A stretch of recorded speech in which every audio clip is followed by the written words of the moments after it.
मेरे प्रिय मित्रों, आइए 22 दिसंबर 2020 भूमंच ज्योतिष पाठशाला बीजेपी स्वाध्याय दिवस 101 मनोविज्ञान के 25वें दिवस में 28 दिवसीय ज्योतिष स्वरूप के 19वीं दिवस में आइए प्रवेश करें। उससे पहले महत्वपूर्ण सूर्य उदय।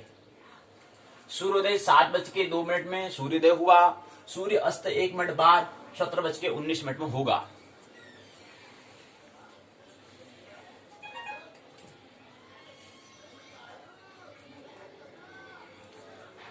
अड़तीस 7:02 से 8:02 1 घंटा,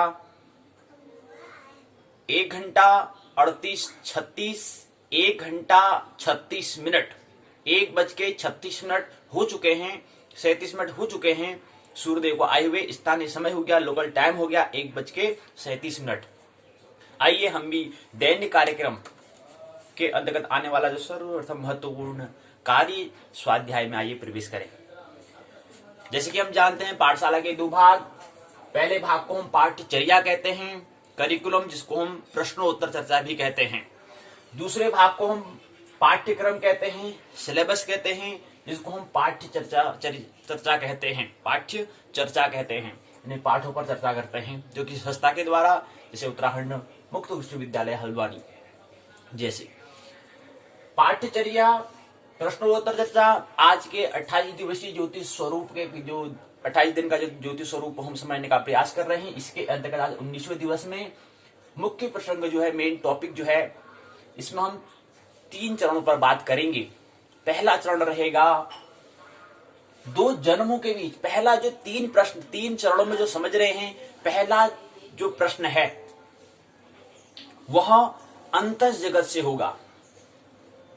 कहें कि नाभि के तल पर वो है, उसके समझने के लिए हमें मस्तिष्क की, हृदय की नहीं बल्कि नाभि की हमें आवश्यकता होती है। तो पहला प्रश्न प्रतीक हम कह रहे हैं, प्रतीक बना रहे हैं कि पहला प्रश्न नाभि के तल पर है।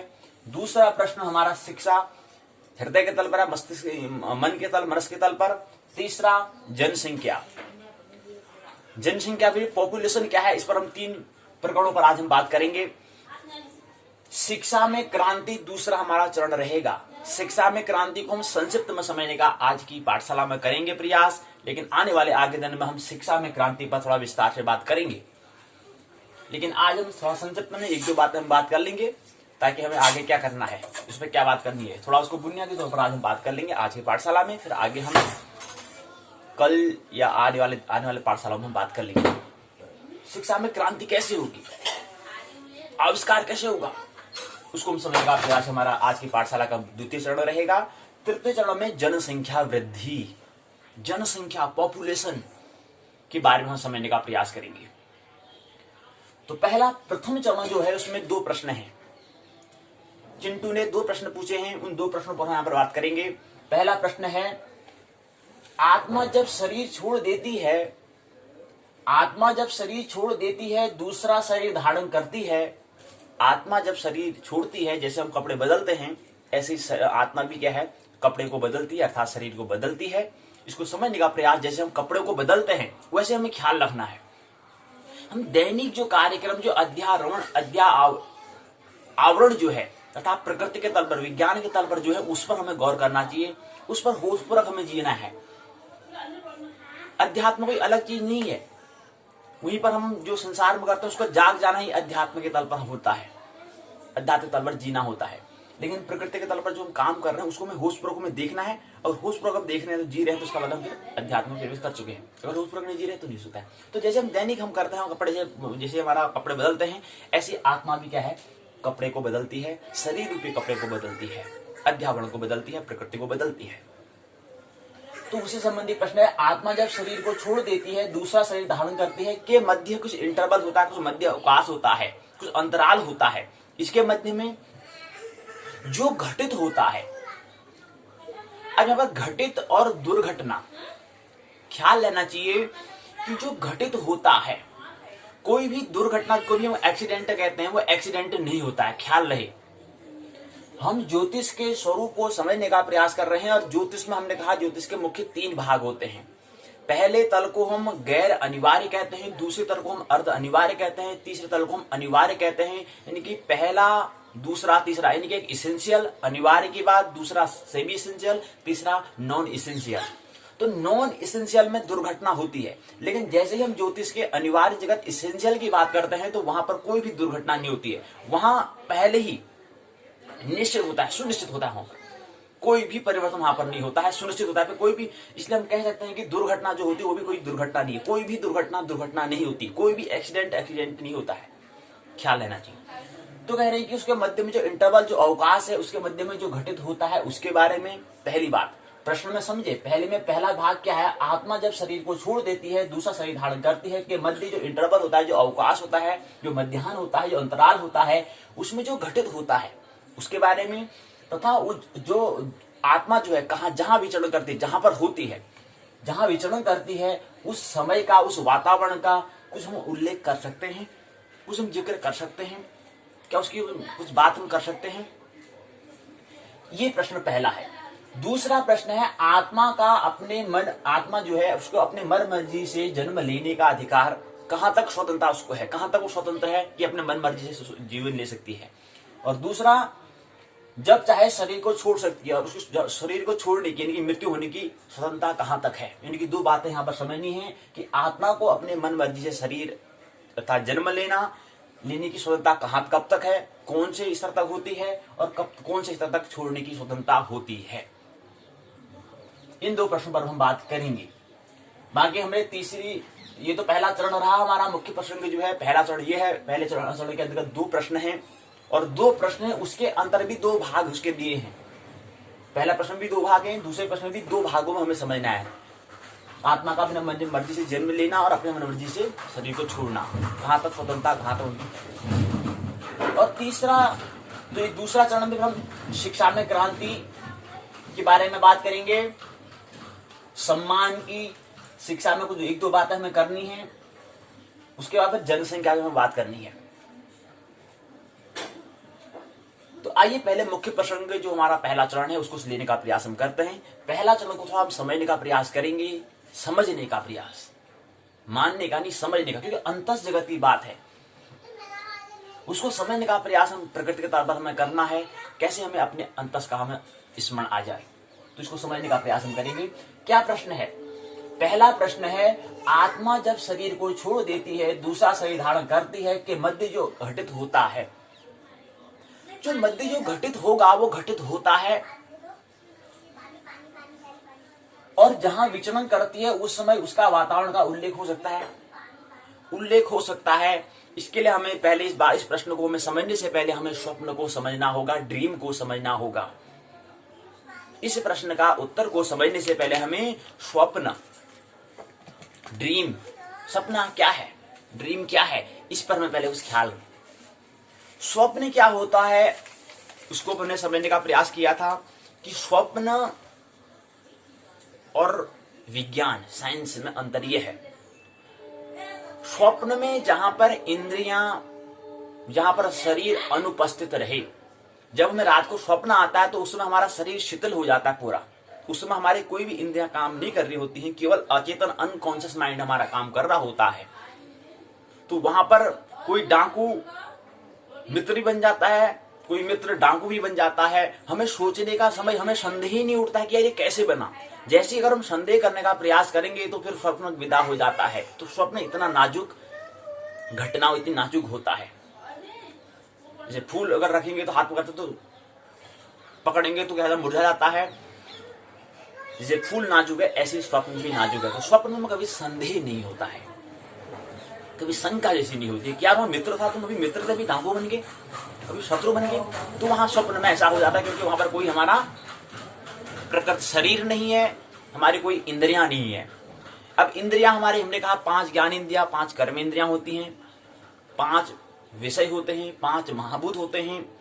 इस तरह से कुल मिलाकर 25 हमने तत्वों की बात की थी। एक मन होता है, एक बुद्धि होता है, एक अहंकार होता है, और एक प्रकृति, एक पुरुष, जिसको हम कहें आत्मा। कुल मिला के 25 तत्व सांख्य योग में दिए हैं। तो 25 तत्वों की बात करते हैं, उसमें 10 इंद्रियों की, जहां पर 10 इंद्रियों से हम और विषयों से हम जहां पर उसको हम प्रमाणित कर पाते हैं वो विज्ञान, और जहां पर उसका प्रमाण नहीं कर पाते हैं वो स्वप्न। तो कह रहे हैं कि जो आधारण करते वो कैसे स्वप्नवत होता है। अब इस बात को समझने के लिए हमें क्या करना होगा कि हम जो कह रहे हैं कि जो घटित होता है उसके मध्य में जो भी घटित होता है, जो भी घटना होती है, जो भी सिचुएशन कंडीशन वहां पर आती है, जो भी घटना होती है और कहां पर विचरती है, उस समय का वातावरण का उल्लेख हो सकता है, लेकिन वो स्वप्नवत होता है। अब जैसे इसको समझने के लिए थोड़ा और समझें, जैसे किसी मित्र का जब आत्मा हम कह रहे हैं, जब आत्मा शरीर को, इसको समझने के लिए पहले हमने एक बार और समझना पड़ा है कि जो आत्मा होती है उनके चार प्रकार की आत्मा होती है। एक बार पहले ये समझे, 4 प्रकार की आत्मा होती, जो न बहुत बुरी और न ही बहुत अच्छी होती हैं, सामान्य जन्य होती हैं, अच्छाई बुराई का जहां पर मिक्सचर होता है, तत्क्षण उनको गर्व मिल जाता है, तत्क्षण उनको गर्व मिल जाता है। दूसरी प्रकार की जो या तो शुद्ध बुराई अधिकतम हो या शुद्ध अच्छाई अधिकतम जो हो, हिटलर गांधी की हमने बात की थी। तीसरी प्रकार की, तीसरी कोटि की जो न बुराई है न अच्छाई है, दोनों ही जिसमें नहीं है। और चौथी प्रकार की जो बुराई और अच्छाई के बिल्कुल समतुल्य है। तो इन दोनों की तीसरी और चौथी की कोटि की आत्मा की यात्रा बंद हो जाती है, पहले और दूसरी की यात्रा जारी रहती है। और हमने कहा जो दूसरी कोटि की जो शुद्धतम बुराई वाली जो अधिकतम है, उनको तत्क्षण गर्व नहीं मिलता है, और शुद्धतम अच्छाई जो अधिकतम जो है गांधी जैसे व्यक्ति वालों की, उनको भी तत्क्षण गर्व उपलब्ध नहीं होते हैं।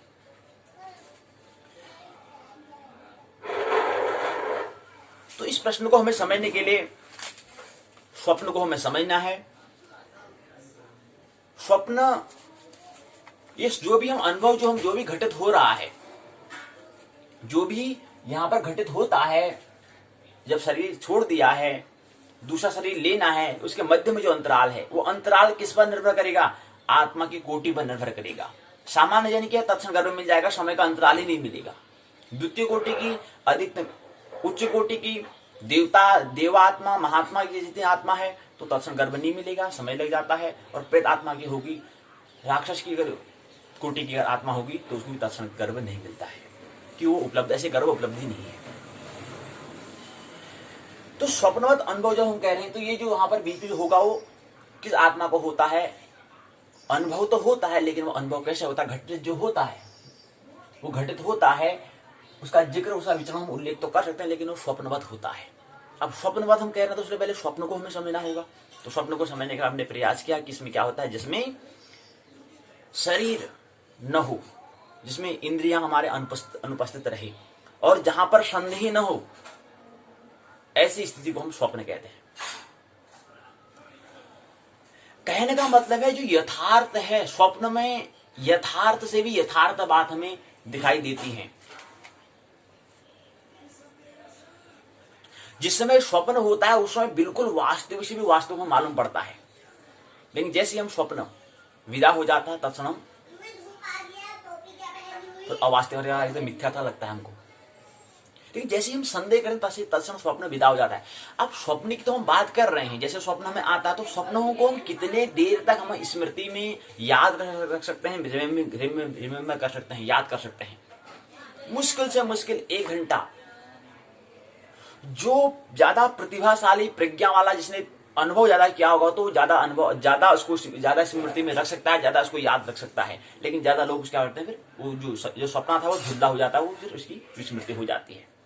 अगर स्वप्न को रखने का प्रयास करेंगे तो फिर स्वप्न की स्मृति रह जाएगी, फिर और जो हम दैनिक कार्य करते हैं उसकी तो स्मृति में रह नहीं पाएगी, इसलिए वो प्रकृति के अनुसार विदा हो जाती है।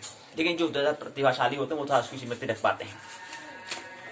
अब यहाँ एक बात आती है कि अनुभव होता है, जो भी घटित होता है वो स्वप्नवत होता है, उसमें जो मध्य अंतराल है वो घटित होता है, वो स्वप्नवत होता है। तो वहां पर, और स्वप्नवत में जब स्वप्न हम देख रहे हैं उसमें यथार्थ से भी यथार्थ हमें उसमें लगता है जिसमें हम स्वप्न देख रहे होते हैं। और वो स्वप्नवत इसलिए क्योंकि उस समय हमें शरीर नहीं होता है, उसमें शरीर नहीं होता, उसमें इंद्रियां नहीं है, उसमें क्योंकि हम शरीर छोड़ चुके हैं, कपड़ा हमने बदल दिया, अभी दूसरा कपड़ा मिला नहीं है, दूसरा में गर्भ भी तो हमारा उपलब्ध है नहीं। सामान्य जन वाला व्यक्ति कोई बीच में तो अंतराल आएगा नहीं, क्योंकि तत्क्षण गर्भ उनको मिल जाता है। लेकिन द्वितीय कोटि की जो आत्मा हिटलर और गांधी जी व्यक्ति को तत्क्षण गर्भ नहीं मिल पाता है, तो उनके बीच में अंतराल आ जाता है, तो उस समय उनको अनुभव होता है, लेकिन वो स्वप्नवत अनुभव होता है। स्वप्नवत, जैसे स्वप्न में देखते हैं वैसे अनुभव होता है। और स्वप्न इसलिए कह रहे हैं क्योंकि उसमें शरीर नहीं है अभी।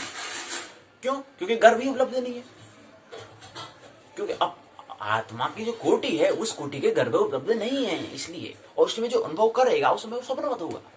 और स्वप्न में क्या होता है इसको हम खुद देख सकते हैं, जैसे विज्ञान के तरफ खुद यहां देखें कि स्वप्न में क्या होता है उसमें, तो उसी के हिसाब से अच्छा उस स्थिति वहां पर ऐसी स्थिति होती होगी जब वहां पर किसी व्यक्ति ने जो महात्मा जो है उनका शरीर अच्छा नहीं मिला, तो उन समय उनको शरीर अब नहीं है। जैसे स्वप्न हम देख रहे हैं वैसे उनको भी उनका भी जो अनुभव होता है वो स्वप्नवत होता है। क्यों? क्योंकि उनके पास शरीर नहीं है, देह नहीं है। इंद्रियों की हमने बात कर दी, 5 ज्ञानेंद्रियां 5 कर्मेंद्रियां। तो इंद्रियां हमने कह रहे थे 5 इंद्रियां 5 ज्ञानेंद्रियां 5 कर्मेंद्रियां होती है। तो वहां पर और कोई भी चीज हम जो विज्ञान का अगर हम प्रमाणिकता करते हैं तो उसको हम उपभोग करते हैं इंद्रियों के माध्यम से। आप कहीं से कहते हैं यार कोई कहते हैं यार खाना कैसा हो रहा है, टेस्ट करो, तो उसके लिए हम स्वाद जुवा की हमें आवश्यकता होती है, अर्थात इंद्रियों की आवश्यकता होती है। तो वहां पर स्वप्न का स्वाद भी हम नहीं ले पाते हैं क्योंकि इंद्रिया ही नहीं है, कि शरीर ही नहीं है अभी। यहाँ विज्ञान के तरफ स्वप्न को देखो और वहां अंतर अगले यात्रा में अगर अगले जो यात्रा है स्वप्न के माध्यम से उसको समझने का प्रयास हमें करना है कि जिस समय जो महात्मा व्यक्ति होते हैं उनके शरीर जब नहीं होता है उस स्थिति को हमें समझना है। ख्याल बात आ रही होगी? बात ख्याल में नहीं आ रहा तो ख्याल में लेने का प्रयास करें कि जैसे हम यहाँ पर स्वप्न में देख रहे हैं, यहाँ पर तो हम शरीर तो हमारा है, हम तो हमारा चेतन मन तो सो चुका है, कौन सा अचेतन मन अभी हमारा जागृत है, उसमें हमारा शरीर क्या है, शिथिल हो चुका है, उसमें अचेतन मन काम कर रहा है। लेकिन ऐसे ही अगली स्थिति क्या है, जब यहाँ पर हमारे पास शरीर नहीं होता है, उस दूसरी स्थिति को हमें समझना है इसके माध्यम से। और जब हम स्वप्न को यहाँ इस जीवन में स्वप्न को हम समझ चुके हैं तो दूसरा जो प्रकरण हमने तभी कहा है, जो पहला प्रसंग ये क्या है, अध्यात्म के तल पर अंतर जगत के तल पर बातें हैं। एकदम से बात ख्याल में नहीं आएंगे, समझने का हमें प्रयास करना है, मानने का नहीं, समझने का प्रयास। तो अनुभव होता है स्वप्नवत अनुभव होता है। जो भी घटित होता है, जो भी वहां पर विचरण वातावरण से करते तो सब स्वप्नवत होता है। और स्वप्न क्या है उसको समझने के लिए हमें क्या करना पड़ेगा, इस जीवन में अपने स्वप्न को, हमें स्वप्न क्या होता है, ड्रीम क्या होता है, इस पर हमें जो होश पर उसका क्या करना है, अन्वेषण करना है, देखना है। यथार्थ का बोध में कैसे होता है, कभी यथार्थ को समझने के लिए हमने कहा वो बोध में कैसे होता है, इंद्रियों के द्वारा होता है। हम कहते हैं यार खाना कैसा हो रहा है, अच्छा खाना में तीखा है, मीठा है, कैसा होता है, जब उसको हम क्या करेंगे, इंद्रियों जब उसको जीवा में जब उसको लेंगे, जब उसको हम ग्रहण करेंगे, जब उसका भोग करेंगे, जब उपभोग करेंगे, तब जाकर समझ आएगा ठीक है यार, हम खट्टा है, मीठा है। तो यथार्थ का बोध कैसे होता है, इंद्रियों के द्वारा होता है, अर्थात शरीर के द्वारा होता है। लेकिन उन महात्मा जन में द्वितीय कोटि की जो आत्मा, उनके पास तो अभी शरीर है ही नहीं, कहां से अनुभव होगा, कहां से यथार्थ होगा। हालांकि उस समय यथार्थ से भी ज्यादा यथार्थ उनको मालूम होगा उस समय, लेकिन उस समय प्रकृति के तल पर यथार्थ पर नहीं होगा, क्योंकि उसमें उनका शरीर नहीं, क्योंकि अभी जीवात्मा के रूप में है। शरीर 60 चक्र हैं, तो उसमें वो किसमें है, जीवात्मा में, अर्थात शरीर जो स्थूल शरीर में वो नहीं है, तो उनको यथार्थ का अनुभव नहीं होता है। और विज्ञान का, साइंस का अनुभव, यथार्थ का अनुभव के लिए हमें इंद्रियों के द्वारा होता है। और यथार्थ का प्रमाण हमारा शरीर होता है, यथार्थ का प्रमाण हमारी इंद्रियां हैं। स्वप्न क्या है, ड्रीम क्या है, जहां प्रमाण के लिए इंद्रियां न हो वो स्वप्न, वो ड्रीम। स्वप्न में कभी संदेह नहीं आता है, यथार्थ में कभी कभी संदेह भी आ जाता है। अब जैसे विज्ञान की तरफ बात अच्छी, ऐसा हो भी सकता है, नहीं हो सकता है, तो संदेह में आ जाता है। लेकिन स्वप्न में अगर संदेह करने का प्रयास करेंगे तो स्वप्न में विदा हो जाएगा, फिर स्वप्न नहीं आएगा। तो स्वप्न इतनी नाजुक घटना है, नाजुक चीज है, तो फिर वो विदा हो जाएगी, तो स्वप्न नहीं हो रहेगा, फिर हम जाग जाएंगे। तो स्वप्न में कभी संदेह नहीं आता, ये हमें ख्याल रखना है। स्वप्न में इंद्रियां प्रमाण नहीं होती हैं, जबकि यथार्थ में विज्ञान के तल पर वो प्रमाण हमारी इंद्रियां होती हैं और हमारा संदेह भी होता है। स्वप्न नाजुक घटना है, संदेह को यह सह नहीं पाएगी, जैसे संदेह करेंगे वो तत्क्षण सपना विदा हो जाएगा। स्वप्न के लिए अनिवार्य क्या है, स्वप्न के लिए अनिवार्य है संदेह क्षण भर भी ना रही, कण भर भी ना रही। तो स्वप्न के लिए अगर हमें समझना है, तो स्वप्न के लिए अनिवार्य क्या होता है, एसेंशियल क्या है कि संदेह कण मात्र भी, क्षण भर भी, कण मात्र भी हमें क्या हो, संदेह नहीं होना चाहिए, संदेह ना हो, संदेह की अनुपस्थिति रहे तो स्वप्न, अगर संदेह हो जाएगा तो स्वप्न विदा हो जाएगा। स्वप्न इतनी नाजुक चीज होती है। तो पहली बात तो हमने स्वप्न के वहां समझने का प्रयास किया। अभी प्रश्न पूर्ण नहीं हुआ है, अभी तो प्रश्न की प्रारंभिक ही बात हो रही है। अब हमने स्वप्न कहा, स्वप्न तो हमने देख लिया, अब स्वप्न हम कितनी देर तक स्मृति में रख पाते हैं? मुश्किल से बहुत लोग कम रख पाते हैं, कहें कि 1 घंटे के अंतराल में कम ही लोग 1 घंटे तक उसको रख पाते हैं, और जो ज्यादा प्रतिभाशाली हो तो 1 घंटे से ज्यादा भी रख पाते हैं। लेकिन अगर सामान्य औसतन अगर बात करें तो 1 घंटे के अंतराल में अधिक से अधिक लोग रख पाते हैं, नहीं तो 1 घंटे भी नहीं। अब जो स्वप्न हमने देखा उसकी स्मृति, ख्याल रहे स्वप्न की स्मृति, जो हम स्वप्न की जो बात कर रहे हैं ये केवल समझाने की बात है। वास्तविक मूल बात तो हमारे जीवन में जो शरीर जब नहीं है उसको समझना है। मतलब ये उदाहरण के माध्यम से हम उसको समझ रहे हैं, किसको?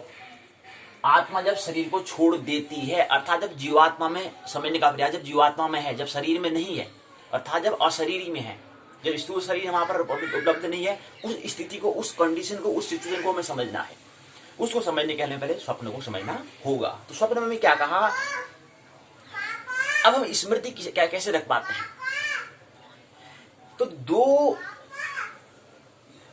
तो मुश्किल से कोई 1 घंटा रख पाता है, जो ज्यादा होगा तो 1 घंटे से ज्यादा रख पाता है। अब इस स्थिति को समझने के लिए हमें क्या करना होगा, एक स्थिति और समझनी है कि जब हम कोटि की होगी, द्वितीय कोटि की आत्मा है, अर्थात क्या है, शुद्धतम बुराई अधिकतम, शुद्धतम अच्छाई अधिकतम, अर्थात हिटलर या महात्मा गांधी, इन दोनों में से कोई एक है। ऐसी स्थिति आ जाती है, ऐसी हमारी समझ आ जाता है कि हमें गर्व मिल जाता है। तो गर्व हमने मिल लिया, चुन लिया, गर्व हमको मिल गया, हमारे अनुरूप गर्व हमको मिल चुका है, अब आ चुके हैं। हम यहाँ पर अभी गांधी को लेने का प्रयास करेंगे, तो शुद्धतम अधिकतम की देवता जिसे कहते हैं, और हिटलर को लेंगे तो वो प्रेतात्मा हो जाएगा, प्रेत हो जाएगा, वही प्रेत है, वही देवता है। और हमने कहा था कि इन दोनों का उपयोग हम कर सकते हैं सृजन के लिए, देवता का उपयोग कर सकते हैं, देवता कोटि की जो आत्मा है उसको हम सृजन के लिए, जो काम हम नहीं कर पा रहे हैं उसकी सहायता से हम कर सकते हैं, और जो प्रेत आत्मा है उसकी सहायता से हम अगर विध्वंस अगर करना है तो उसकी आत्मा का उपयोग हम कर सकते हैं। तो कह रहे हैं कि दूसरी कोटि की आत्मा हम हैं और हमने गर्भ चुन लिया, हमें गर्भ हम अनुरूप मिल चुका है। अब जब हम गर्भ को चुन रहे हैं, क्योंकि हम देव आत्मा है, अर्थात हम महात्मा, हमारी द्वितीय कोटि की आत्मा है, तो हम चुन रहे हैं। पहली कोटि की आत्मा तो है नहीं, ऐसा तो हमें नहीं है, लेकिन अब हम गर्भ को चुन रहे हैं, यानी कि मालिक हम हैं कि कहां पर चुनना है, किस समय हमें चुनना है। ये द्वितीय कोटि की आत्मा, महात्मा वाली जो कोटि देवता के कह रहे हैं, वो चुनती है। तो चुनती है, तो चुनने के बाद जब उसका शरीर चुन लिया, गर्भाधान जब हो चुका है, तो उसके बाद जब जन्म होता है, पहला जन्म तो गर्भाधान होता है, उसके बाद द्वितीय जन्म जब गर्भ से बाहर आते हैं, 9 महीने में शरीर बनने में, जब हमारा शरीर, स्थूल शरीर जब हमारा तैयार हो जाता है, जब 2 स्त्री और पुरुष के वीर्याणु जो उसके साथ जो संयोग से जो शरीर बनता है, स्थूल शरीर जो बनता है, उस स्थूल शरीर का जब वो चुनता है, उस समय वो पहले ही गणना करता है कि जी इसकी जो उम्र कितनी होगी, वो पहले वो ख्याल कर लेता है। अच्छा, इतनी उम्र तक इसकी रहेगी, ठीक है, अगर इतनी उम्र तक हमको जीना है तो इतनी उम्र के ये वीराणु जो शरीर, जो स्थूल शरीर जो बन रहा है इन दोनों के योग से, स्त्री और पुरुष के योग से बन रहा है, अच्छा इनकी उम्र कितनी है पहले उसमें पता है, इसको पूरी कंडीशन उसको पता होती है।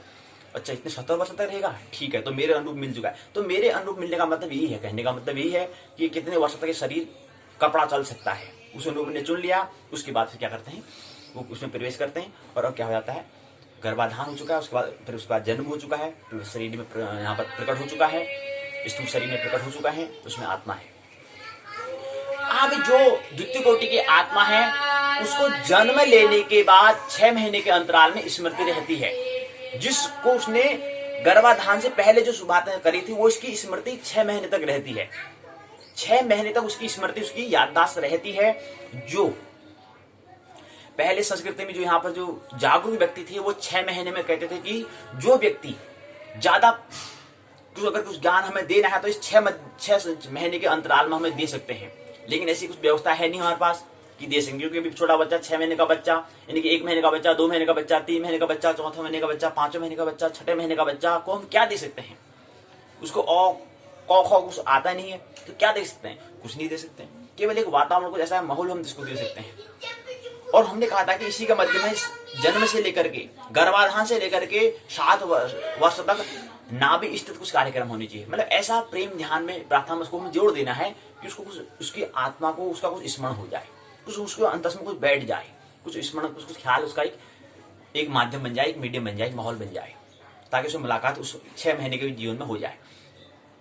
फिर हमने दूसरे कहा था कि 8 से 14 वर्ष में नाभि की बात, फिर हृदय स्थित हमारी शिक्षा होनी चाहिए। उसके बाद हमने कहा था कि 14 यानी कि 15 से 21 के वर्ष में फिर मस्तिष्क के स्तर पर क्या होनी चाहिए, शिक्षा होनी चाहिए, ऐसा कार्यक्रम से प्रोग्राम होने चाहिए। तो अब 6 महीने के बीच में अगर उसको स्मृति आ चुकी तो ठीक, लेकिन 6 महीने तक उसको याद रहता है। और 6 महीने तक हम कुछ ऐसा माहौल अगर हम यहाँ पर हम कर दें कि इसको याद करा दिया जाए। ऐसे ही अब नहीं कर पाते क्योंकि हम चूक हो जाते हैं, क्योंकि अभी छोटा बच्चा को हम कुछ ऐसी व्यवस्था है नहीं कि उसको बात हम साझा कर सके, नहीं बता सकते। अब इसको बताने के लिए हमें शिक्षा का माध्यम पर हमें बात करनी पड़ती है, उसको बात में करेंगे। तो यहाँ पर हम अभी वैसी व्यवस्था नहीं है कि उसको स्मरण नहीं करा सकते, तो यहाँ से हमारी चूक हो चुकी है। अगले अब ठीक, ये तो जन्म की बात है, ऐसे ही जन्म के 6 महीने के बीच ऐसे ही क्या होता है, मृत्यु के ठीक 6 महीने पहले भी हमें स्मृति, अगर जो द्वितीय कोटि की आत्मा होगी उसको स्मृति रहती है। ख्याल रहे, द्वितीय कोटि की आत्मा यानी कि महात्मा जो है, देवात्मा जिसकी है, महात्मा जिस कोटि की जो आत्मा है उसको स्मरण हो जाता है 6 महीने पहले ही। ख्याल रही, 6 महीने पहले इसको ख्याल हो जाता है कि मेरा शरीर क्या है, जाने वाला है, यानी कि इसका विदाई की समारोह आने वाला है, यहाँ से विदा करना है, यानी कि कपड़ा बदलना है, उसको ये ख्याल रहता है। अब जो पहले कोटि की आत्मा, उनको तो कोई ख्याल रहता है या नहीं रहता है, हो सकता है अंतिम क्षण में हो जाए, एक दिन पहले स्मरण आ जाए, ये हो सकता है, लेकिन नहीं के बराबर ही होता है। लेकिन द्वितीय कोटि की आत्मा को 6 महीने पता रह जाता है। और भी कोई प्रतिभाशाली जिसने बहुत ज्यादा अनुभव किया होगा तो उसको पूरा जीवन प्रति क्षण उसको याद रहता है। जिसमें गर्भाधान ले रहा है उसको उस समय पूरा उसका क्या है, नीति उसकी योजना पूरी बनी हुई होती है कि मेरे को अच्छा इतना ज्यादा जीना है, ठीक है, ये चीज करता है। लेकिन उसको आ चुका थोड़ा उसका व्यवधान आ जाता है, लेकिन 6 महीने और 6 महीने जन्म लेने के 6 महीने बाद मृत्यु होने से घटना पूर्ण हो, मृत्यु की घटना पूर्ण होने से 6 महीने पहले उसको स्मरण आ जाता है कि शरीर जो कपड़ा है उसको बदलने का समय आ चुका है, तो उसकी स्मृति आ जाती है। क्योंकि उस समय जो यहाँ पर तो हमारी शिक्षा व्यवस्था है नहीं, और दूसरी यहाँ पर हमें मृत्यु का कोई निश्चित समय है नहीं, क्यों घटित कब होगी, घटना कब घटित होगी, इसका हमें ख्याल नहीं होता है। तो यहाँ पर जन्म लेने के 6 महीने बाद यहाँ पे भी हम चूक हो गए, यहाँ पर भी हमें चूक चुके हैं, और उसके बाद मृत्यु से 6 महीने में पहले भी वहां पर भी हम चूक गए हैं। तो यहाँ इन दोनों स्थिति में हम क्या चुके हैं, चूक हो चुके हैं। इस जन्म में हो कुछ बुद्धत्व हो सकता था, परम जागरण हो सकता था, लेकिन नहीं हुआ, चूक गए, च्युत हो गए। अब क्या करें फिर, बुद्धत्व को कर एक माहौल हम कैसे तैयार करें, उसके लिए समझने के लिए हमें क्या करना पड़ेगा, प्रतिदिन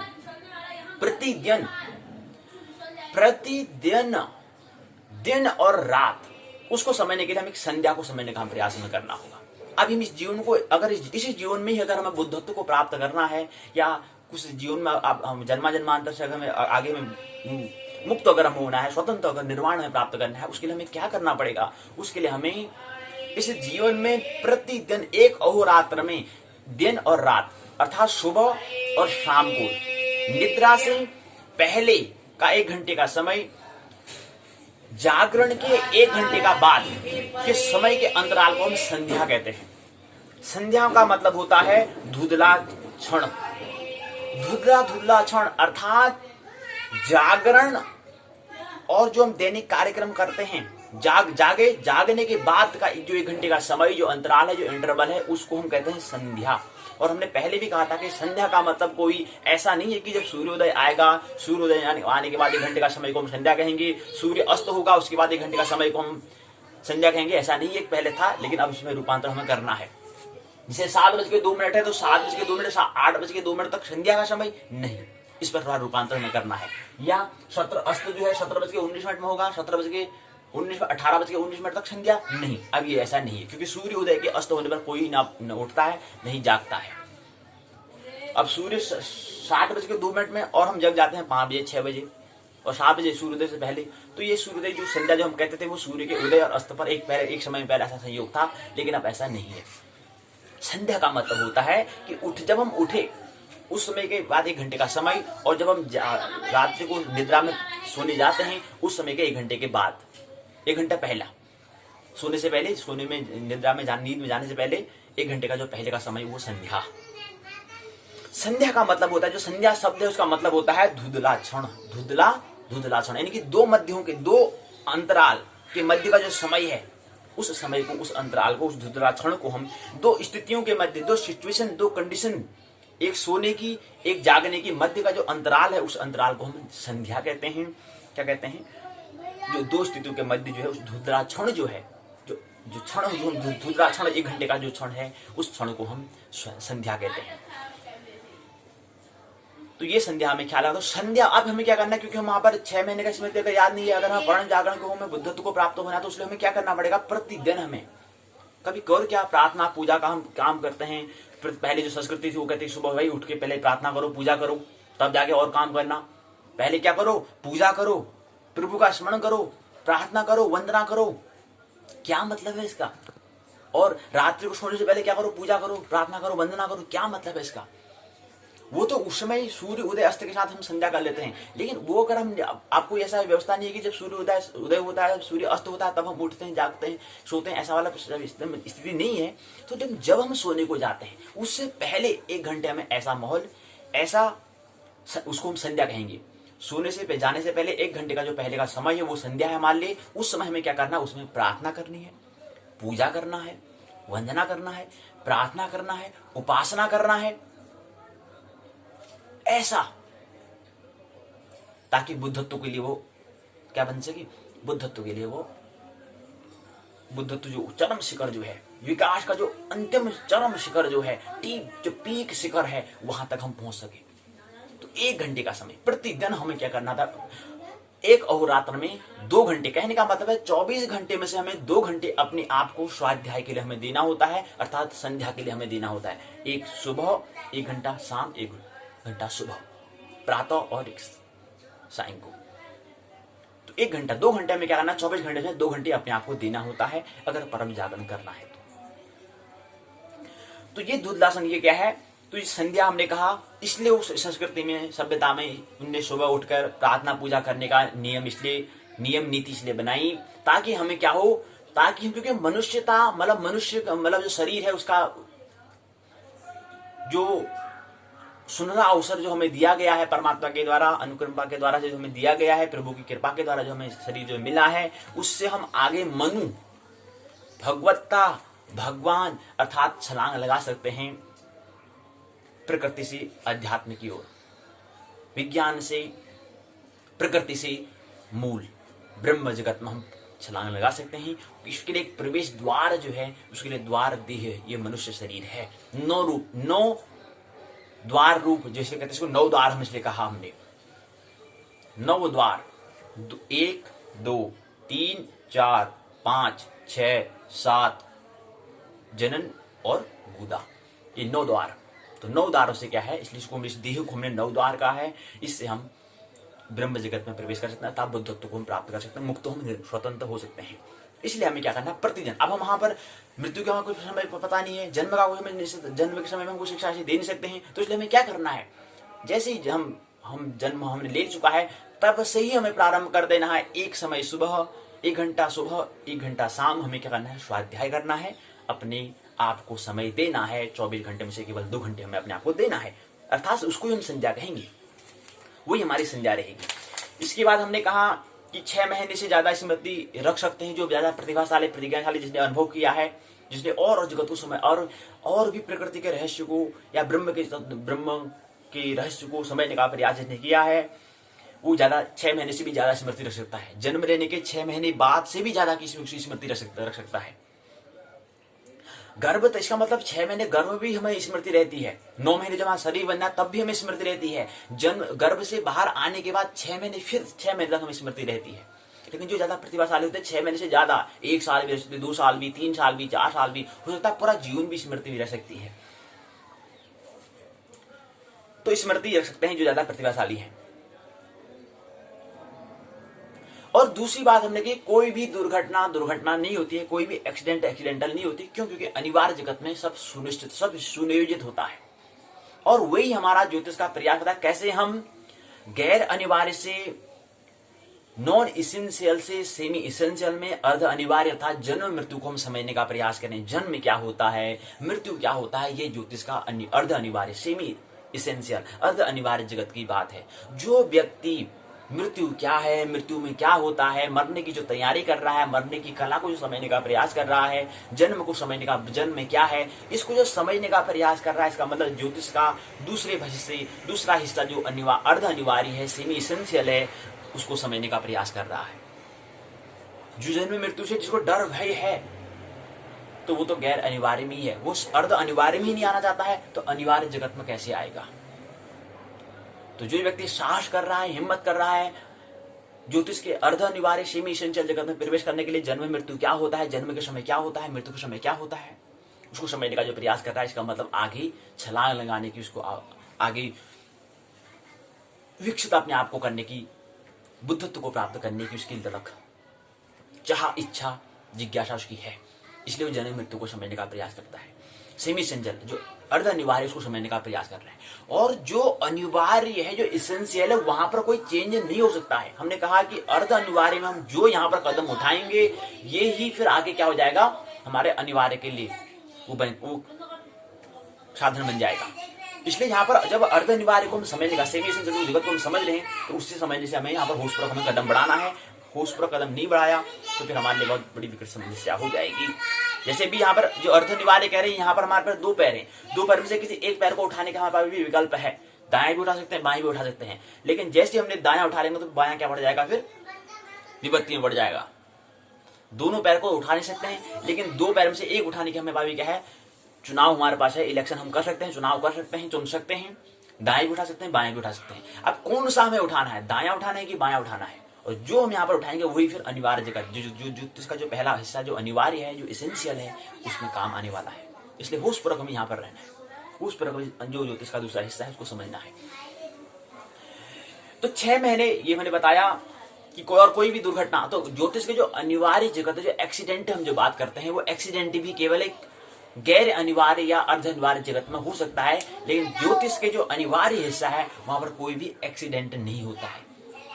क्यों? क्योंकि ज्योतिष का जो पहला हिस्सा जो अनिवार्य है वहां पर सब सुनियोजित है। कहने का मतलब है जो एक्सीडेंट, जो दुर्घटना जो हो रही है, घटना और दुर्घटना, घटना तो हो रही है लेकिन दुर्घटना मतलब क्या होना है कि जब दो गाड़ी आपस में टकराएंगी तो क्या होगा, ये भी पूरा सुनियोजित है। कहने का मतलब है एक ऐसी स्थिति भी है, ऐसा व्यक्ति भी होता है जिसको पता है कि ये भी स्थिति होगी, तो वो अनिवार्य जगत की बात है। उसको ख्याल होता है अच्छा ठीक है, जब मैं इतने उम्र का हो जाऊंगा, इतने उम्र से एक्सीडेंट भी घटना होगी, उसको पूरा ख्याल रहता है। ऐसी स्थिति भी, एक ऐसी दशा भी होती है, एक ऐसी सिचुएशन, एक ऐसा स्तर भी होता है। प्रतिभा का एक ऐसा स्तर, प्रज्ञा का एक ऐसा स्तर है, बुद्धि का, बुद्धिमत्ता का एक ऐसा स्तर भी है जहां पर हमें ख्याल रहता है कि अच्छा ठीक आज ये वाली तिथि है तो ये घटना भी हो सकती है, उसका पूरे स्मरण उसको रहता है। तो इसलिए अनिवार्य जगत बात है। अब हम गैर अनिवार्य में रहेंगे, नॉन इसेंशियल में अगर अब रहेंगे तो कहाँ अर्ध अनिवार्य को नहीं समझा हमने, तो अनिवार्य जगत को कैसे समझ पाएंगे। तो अनिवार्य जगत में केवल हमें क्या करना होता है, स्वीकार करना होता है, समर्पण करना होता है। अच्छा वहां पर कोई परिवर्तन नहीं हो सकता, तो कोई भी दुर्घटना नहीं होती, ये हमें ख्याल रखना चाहिए। बाकी हमने बताया 4 प्रकार की कोटि की आत्मा होती है, इसको हमें समझ लिया। पहली और जो कोटि की आत्मा उसको तत्क्षण गर्भ मिल जाते हैं, ऐसे अगर निरंतर उपलब्ध हैं। द्वितीय कोटि की आत्मा गांधी या हिटलर, प्रेत किसे कहें या देवता जिसे कहें, उनको तत्क्षण शरीर नहीं मिलता है, उनको समय लगता है। और उसी के मध्य में जो अंतराल है, उसी के संबंधी कुछ प्रश्न था। आत्मा जब शरीर को छोड़ देती है, दूसरा शरीर धारण करती है, के मध्य जो घटित होता है, और जहाँ आत्मा विचरण करती है, उसका उस वातावरण का, उस समय का उल्लेख कर सकते हैं, जिक्र कर सकते हैं, लेकिन वो स्वप्नवत होता है। वो पूरी एक स्वप्न, उसको समझने के लिए स्वप्न, क्योंकि उसमें यहाँ पर वो तथ्य को स्वप्नवत होता है, क्योंकि उसमें हमारा शरीर नहीं हमारे पास है, हमारे पास स्थूल शरीर नहीं है, हमारे पास इंद्रिया नहीं है, हमारे पास विषय इत्यादि हमारे पास शरीर नहीं है, मतलब साधन हमारे पास अभी नहीं है जिससे हम उसको समझ सकें। तो स्वप्नवत होता है वो, तो अनुभव होता है, स्वप्नवत अनुभव में होता है। और दूसरा प्रश्न, अब आइए दूसरे प्रश्न में प्रवेश कर रहे हैं। और दूसरी बात हमें समझनी है कि जो व्यक्ति स्वतंत्रता की हम बात कर रहे हैं, महत्वपूर्ण सूत्रों में ख्याल रखना है। जब परतंत्रता भी अगर हम चुन लेते हैं, हमने कहा कि द्वितीय कोटि की आत्मा यहाँ पर चुन रही है, द्वितीय कोटि की आत्मा जब चुन रही है,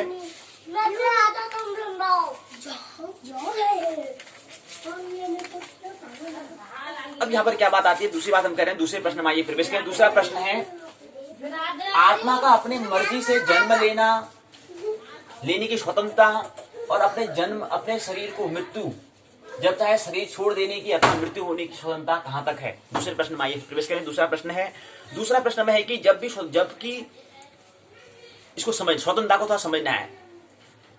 जब परतंत्रता भी चुन या अपनी मर्जी से हम चुनते हैं तो वह स्वतंत्रता हो जाती है। जब परतंत्रता को भी जब हम खुद अपने मर्जी से हम क्या करते हैं, चुनते हैं। तो यहाँ पर द्वितीय कोटि की आत्मा के गर्भ को चुन रही है। अच्छा, उसको पता है मैं कारागृह में जा रहा हूं, मैं जेल में जा रहा हूं, उसको पता है, तो चुन रहा है। तो ऐसी परतंत्रता भी जिसे हम अपने मर्जी से चुनते हैं, धारण करते हैं, रखते हैं, जिसमें हम मालिक हम स्वयं होते हैं, तो वह स्वतंत्रता कहलाएगी। ऐसी परतंत्रता भी क्या है, परतंत्रता भी स्वतंत्रता है।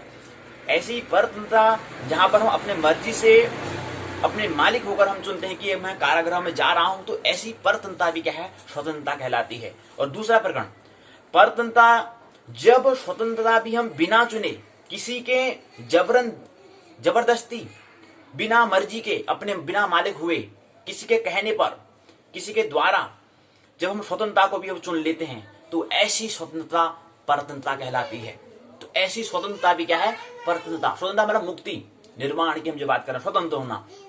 स्व मैंने खुद का, तंत्र मैंने नियम कानून, खुद के लिए, अपने लिए, अपने जीवन के लिए जो तंत्र हमने बनाया है, जो अपने नियम नीति कानून बनाए हैं, वो स्वयं के लिए बनाए हैं। और परतंत्र जो जिसने किसी और के लिए, दूसरे के लिए जो बनाए नियम कानून, तंत्र जो बनाए, सिस्टम जो बनाई, वो दूसरों के लिए। तो स्वतंत्रता और परतंत्रता क्या है समझिए। जब परतंत्रता को भी हम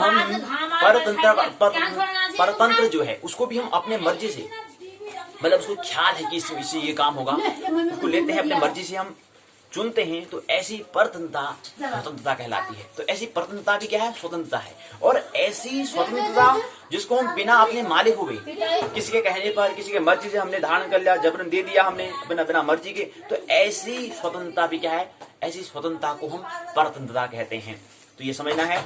तो स्वतंत्रता मतलब उसको पता है कि मैं कारागृह में जाऊंगा, उसको पता है, जो हमने कहा कि द्वितीय कोटि की आत्मा, उसको पता है कि ठीक है, अच्छा शरीर, ये दो स्त्री और पुरुष के शरीर से ये जो बीड़ाणु बनना चाहिए, इतने वर्ष तक रहेगा, अच्छा 70 वर्ष तक रहेगा, ठीक है, अच्छा 70 वर्ष तक रहता तो ठीक है, मेरे को जाना चाहिए, प्रवेश करना चाहिए, मेरे को प्रवेश करना चाहिए, मेरे को यहाँ जाना चाहिए। तो ऐसे इसको पता होता है। तो जो द्वितीय कोटि के जो देवता कह रहे हैं उसको वो परतंत्र नहीं है। हम कह रहे हैं ना कि उसको स्वतंत्रता कहां तक होती है, तो स्वतंत्रता ये है कि उसको पता है कि मेरे को इस शरीर में कितना समय तक रहना है, क्या रहना है, उसको पहले ही पता होती है। अर्थात उसकी परतंत्रता क्या है, वो परतंत्रता को अपनी मर्जी से, मालिक खुद है, किसी के कहने पर नहीं जा रहा है कि वो मेरे को इस शरीर में जन्म लेना, इस शरीर में कोई गर्भ में प्रवेश करना, इस गर्भ में मेरे को प्रवेश करना है, नहीं, वो अपनी मर्जी से जाता है, तो अपने मर्जी से गर्भ को चुनता है। तो उसको पता है कि इस गर्भ में जाऊंगा तो मेरे को ये चीज, ये स्थिति का सामना करना पड़ेगा, उसको ख्याल होता है। कहने का मतलब अगर कमरे से बाहर हूँ, किसी कमरे के अंदर जाता हूँ, तो मैं कमरे के अंदर जाऊंगा तो पहले उसकी मैं विश्लेषण कर लूंगा, इस कमरे में क्या क्या चीजों का सामना करना पड़ेगा, उसको पहले इसका ख्याल होता है। तो जैसे हम बाहर थे, खुले आसमान में थे, लेकिन जैसे अंदर जाते हैं तो अंदर जाने के बाद खुले में उस जो कमरे की सीमा है उस सीमा में बच जाते हैं, लेकिन उसका हमें ख्याल होता है पहले, अच्छा जाऊंगा तो इतना कमरे का जो है ये बाउंड्री सीमा पर मैं रहूंगा, उसे ख्याल होता है। और दूसरा, जब आता है शरीर ने ले लिया, तो हमने कहा कि जब जन्म लेता है तो उसको स्वतंत्रता अपनी मर्जी से चुनता है, क्योंकि द्वितीय कोटि की आत्मा वो अपनी मर्जी से स्वतंत्र है। लेकिन उसको ये भी ख्याल रहता है कि मैं जाऊंगा तो मेरे को वहां पर परतंत्रता भी होगी, लेकिन ऐसी स्वतंत्रता लाई नहीं गई है, वो खुद अपनी मर्जी से उसको चुन रहा है, ख्याल रहना चाहिए। तो इसलिए स्वतंत्रता है, अपने मर्जी यहाँ पर हम चुनते हैं, तो वहां पर हमें कोई भी परतंत्र हम नहीं होते हैं, क्योंकि परतंत्र को भी हमने चुन रखा है। अच्छा, ऐसी स्थिति आएगी कि दूसरे व्यक्ति के अंदर में रहना पड़ेगा, ये चीज रहनी पड़ेगी, चुनता है, लेकिन उसको ख्याल रहता है। और क्या करता है फिर अपने जीवन को, निरंतर अपने जीवन को क्या करता है, छटाई कर लेता है, चुनाव करता है, फिर अपने किसी अनुरूप नीति बनाता है, नियम बनाता है, कहता है कि अगर 70 साल तक जीवन रहेगा तो ठीक है, इतने साल तक जीवन रहना है, तो उतने 70 वर्ष तक उम्र जो काम हो सकता है उतने ही काम को करता है। आमतौर पर जब हम इसको समझने का हम प्रयास करते हैं कि तो इसको जो 1-2 साल में जो हो सकता है उतना ही वो कार्य को चुनता है, उतना ही कार्य करता है।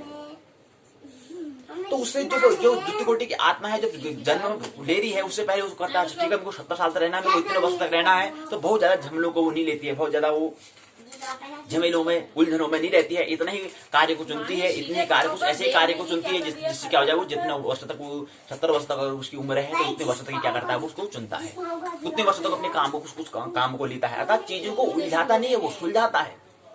चीजों को उलझाता नहीं, सुलझाता। कहने का मतलब है 70 साल में जो काम हो सके उतने ही काम को करता है। कहने का मतलब इसको समझाने का प्रयास करें। अगर समझो कि किसी व्यक्ति ने पिछले जन्म में विज्ञान का सृजन किया था, तो इस बार क्या करेगा, वो इस बार वो विज्ञान का ज्यादा सृजन नहीं करेगा, वो इस बार करेगा हृदय के तल पर काव्य का सृजन करेगा, फिर आगे और भी नाभिक तक कुछ सृजन करेगा, भक्ति का सृजन करेगा। तो वो विज्ञान पर आप इतना समय व्यतीत करने वाला नहीं है, क्योंकि अब मुझे पता है कि इतना समय देता है नहीं कि विज्ञान में समय पुनः दूं। कहने का मतलब है द्वितीय कोटि की आत्मा को विकास का ख्याल होता है, वो अपने आप को विकसित करता है।